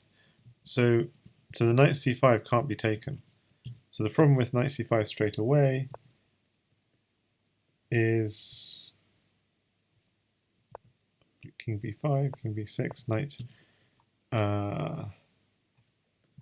a5, king takes pawn, queen b4. So this is also leading to a forced mate, but yeah, it's just a bit more involved. So why couldn't he go queen here, check here? Oh yeah, of course the queen is guarding the square. Okay, yeah, that's the other reason. So knight f6, really devious move, because it frees up this square for the queen, and that's a very powerful square to get in. But okay, instead this is what happened. Check, check again, double check, and checkmate coming next move. So good win from Catask against King Switcher. Another game, FT029 against G Rogers. This is just a normal opening position, very straightforward, but maybe it's quite unusual mistake for 2,000 plus players, and it's only like a minor mistake, just an opening mistake, and it was just taking that knight. I mean, it's not really a big deal, but this is White's kind of idea in the position, this pin, and like relieving that pin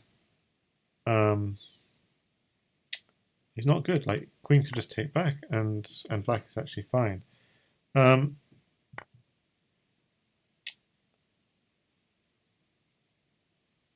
why does he do it? The reason he does it is because he's afraid of bishop takes f2, king takes, and knight g4 check. And then potentially another something on e3 or in future. But yeah, but okay, bishop takes knight just it trades away one of White's best pieces. White's pawns are on light squares. The dark squared bishop is controlling the dark squares. It's an important piece. It's a piece which we're going to try and play on this pin potentially. So you'd only trade it if you really wanted a knight. And as we see, I mean, FT029 probably did want a knight, and so he did trade it like this. Notice A3 is also, if you do nothing, that's also weak. So this is probably why he did it, because it's bishop takes f2, king takes f2, knight g4 check, comes back. You can actually sack your queen and go knight here and win and you can either win the queen or even stronger, bishop here attacking the knight. Queen doesn't really have any good squares to go to, and that's an example of a checkmate. I mean, powerful stuff. So this bishop at f4 is a really strong move. Queen e1, yeah. King d2. I mean, king f2 is stronger, but black is obviously still doing really well in this position. He just takes the knight and he's in complete control. If he goes back to e1 instead of going to e2, there's still queen takes bishop, king takes bishop at h4 check, and then picks up the knight. So then if you go to, instead of going to f1 and losing the queen, if you go to e2, then the knight is coming in here. Knight takes knight, queen takes bishop. This is also pretty good for black.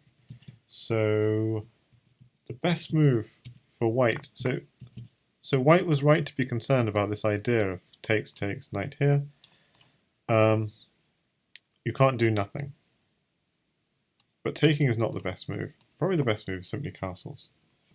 And then the move which is not too bad is h3. So that stops the knight g4 check. But okay, this is not so good because... And now this bishop takes f2 still works. King takes f2, queen can go over to h6, bishop here. You can even just sack and put a bishop and pick up this knight. Your king is very safe. So, yeah. So that was a bit of a mistake from ft029 in the first game. And in the end, G. Rogers did indeed have a mate. So knight at c1, check, takes again. And now you get a rook in hand, which is enough to mate. So so that's quite interesting. I think G. Rogers didn't find this mate, but he found a mate later on. But this is a very nice mate. The king can't run because of queen e2, king c2, and then double check. King b1, queen e to c2, checkmate. So that knight really does have to be, and if you run this way, then queen e2 is just checkmate in 1, because notice the bishop is covering. So this knight does have to be taken, but by taking it you clear out the square for the queen, and then the rook, which you just took on c1, is a mating piece.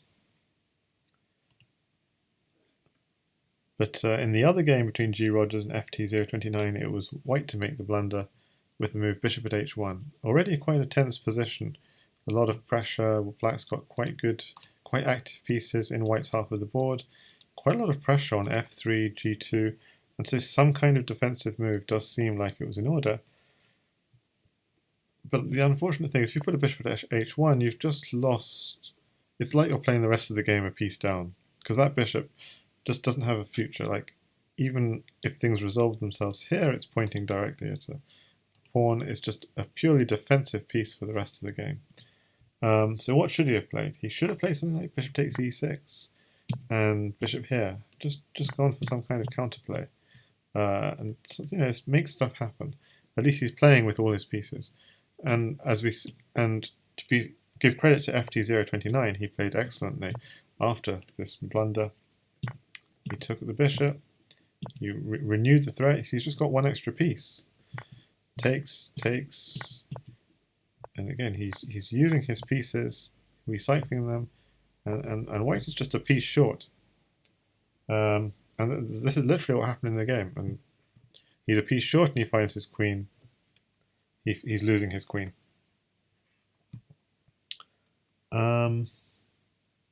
So maybe I'm just going to look at 2 more positions, and then we'll call it a day. This was My Son Never Called Me against up go f5, and it's a defensive puzzle, black to play. And the threat is bishop at g7, knight at h6, checkmate. Because what was played in the game by up go f5 was a disaster. Knight at f6, loses the queen with check, and that's checkmate. And what he should have played was simply just take the bishop, use the queen as a defender. If bishop g7, take it. And the king is actually relatively safe for one move. And what makes this okay for black is black has counter ideas. But it's very important to find those counter ideas. Knight at h3 or rook takes f2. Rook takes f2 is great. Must say, king takes g7 is actually a blunder. Queen comes in, you block, knight check. Now the queen comes in, and it's checkmate. So, but rook takes f2 is great. If you don't take, you're going to get all kinds of discoveries. It's going to be very bad. If you go to h1, there's knight h3 ideas, or knight g4 ideas apparently.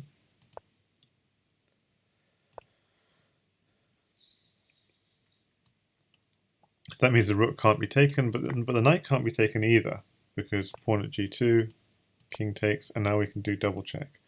Double check forces this, and using our rook, this is checkmate. So this is quite a strong move because we're threatening.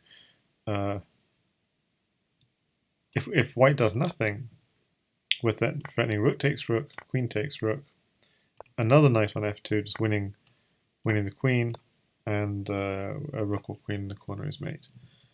Okay, so basically that rook has to be taken. And now, well, takes back is good. And if you take the bishop, then the attack continues and black has force mate. King h1 is probably the strongest move. If takes bishop, bishop here, blocks, takes, bishop here, knight here, rook here, knight here, takes the queen with check, and yeah, we're getting mating him. If the king runs forwards instead, you can drive the king up the board and mate him as well. So king h1 is the correct move here, what any strong player would play. So I'm not sure what the best move is, but one nice idea is takes here, rook here, takes here. Hang on a second. So rook h2 check is really interesting because it forces king takes rook, bishop takes g3, and then it's actually very important for white to play king h3. If he plays king h1, there's knight f2 and pawn here, and you promote and take, put another pawn here. So it's a sort of queen factory you can do, just taking all black's pieces. And eventually you give up, and then you're taking the queen with check, basically. Except, turns out you don't even need to. But if you go to king h3, knight f2,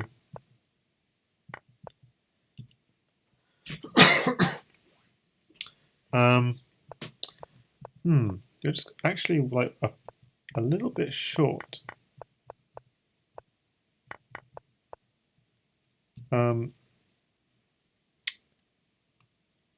If you just take the queen, that's actually no good.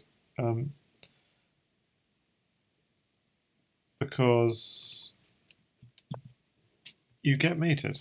Knight f7, rook, queen here, queen takes rook, and the queen and rook combine to mate you. So I mean, there are dangerous ideas. But actually, the really dangerous move here for black is rook at h3. This is a nasty move because if g takes h3. So if you just try and block it, yeah, if you just try and block it, then we actually get an extra piece, and that's it turns out to be just enough to mate. So using all these minor pieces. But if you take the rook, then we can use the pawn, king takes. Notice you don't want to go king h2 because then we just promote, and we win a queen with check. So knight e3, so you don't want to take the bishop or we win the queen with check, so king f3, rook f8, bringing in our rook.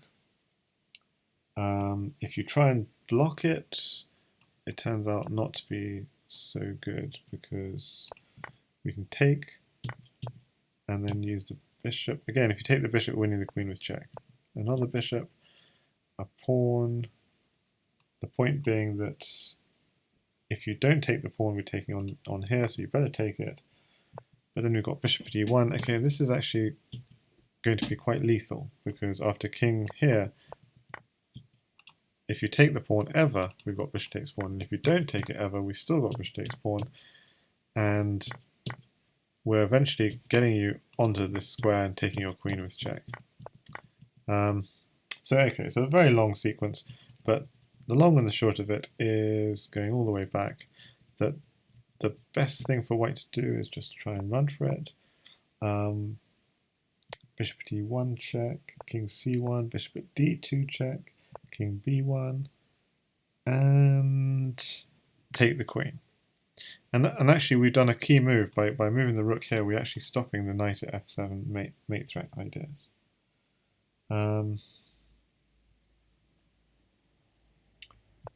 So white could try rook at g8, and that's quite sneaky. Because if you go king takes g8, you actually get mated. But if you go rook takes g8, knight takes f7, king takes, it turns out you're safe. But again, you have to be very careful. You can't take this knight or another knight. Again, if the rook takes, you go queen here checkmate. So you have to go here, and here would be checkmate. And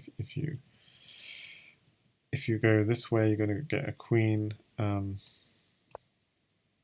This is queen here, will be checkmate. So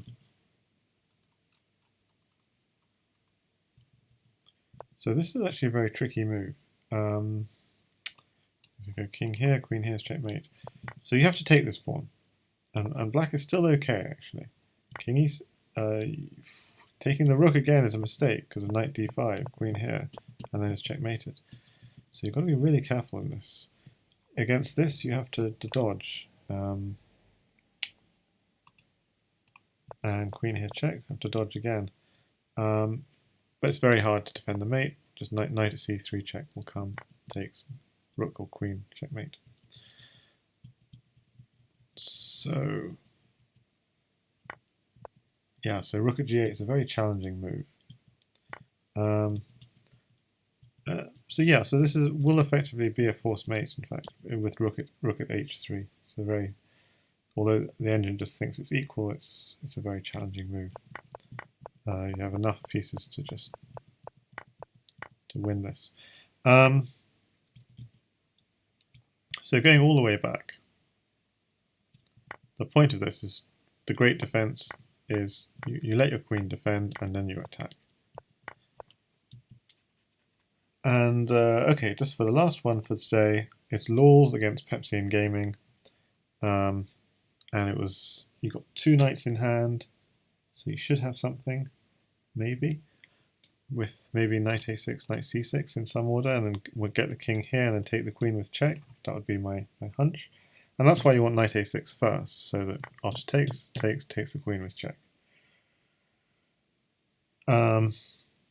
If he takes with the h rook, he's actually left his king a little bit less space. So it'll be like this. And then there's an incredible move. You just actually just give up the queen and push. And the king doesn't have that many squares to go to. Like if ever it goes to a dark square, a bishop will cover the escape, and then pawn will mate. There's just no defense. You have this square of diagonals that just covers everything.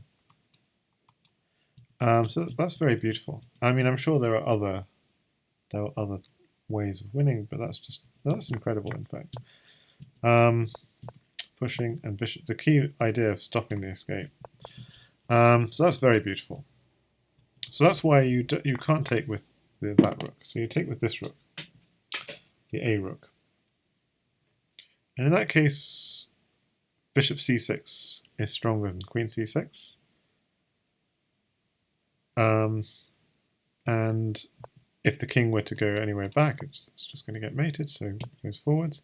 And we do a classic thing here. If we had 2 diagonals, we'd go bishop here, king takes, queen here, king back, and diagonal to mate. But we don't. So instead, what we do is we try and use an existing diagonal. So notice if king takes, then queen here and queen here is checkmate. So pawn takes, queen here, king back, and we get our extra diagonal that we needed. Isn't that nice? Blocks, and although we don't need the extra diagonal because by clearing out that square we've actually freed up. We could use the extra diagonal, but we could also just move our existing pawn. And that's also checkmate. So that was a very nice mating idea for Lawls against Pepsi and Gaming.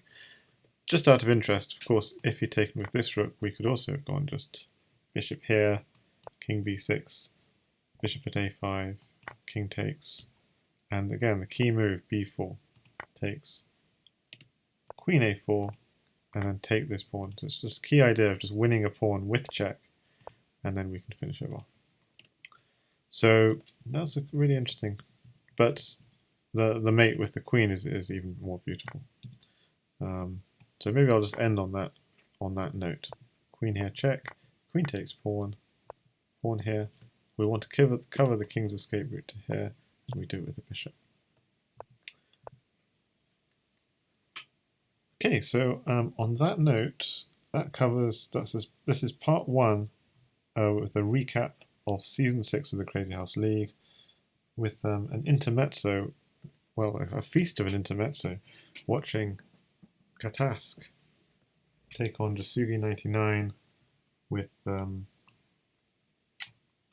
lot of a4 openings and h4 openings. Lots of fun games. In fact, he said at 4 AM today, okay, Brawl Games, and 12 Team said, yes, you too. A4 better than e4. E4 is boring, no fun. A4 exciting stuff. 12 Team says, very true, actually, A4 not too bad. A5 is refuted though. So, okay, hope you enjoyed. Before I leave you, I'll just see if there's anyone streaming at this late hour whom I can entrust. And the answer is Jarl Karlander Bughouse is streaming. So I'm going to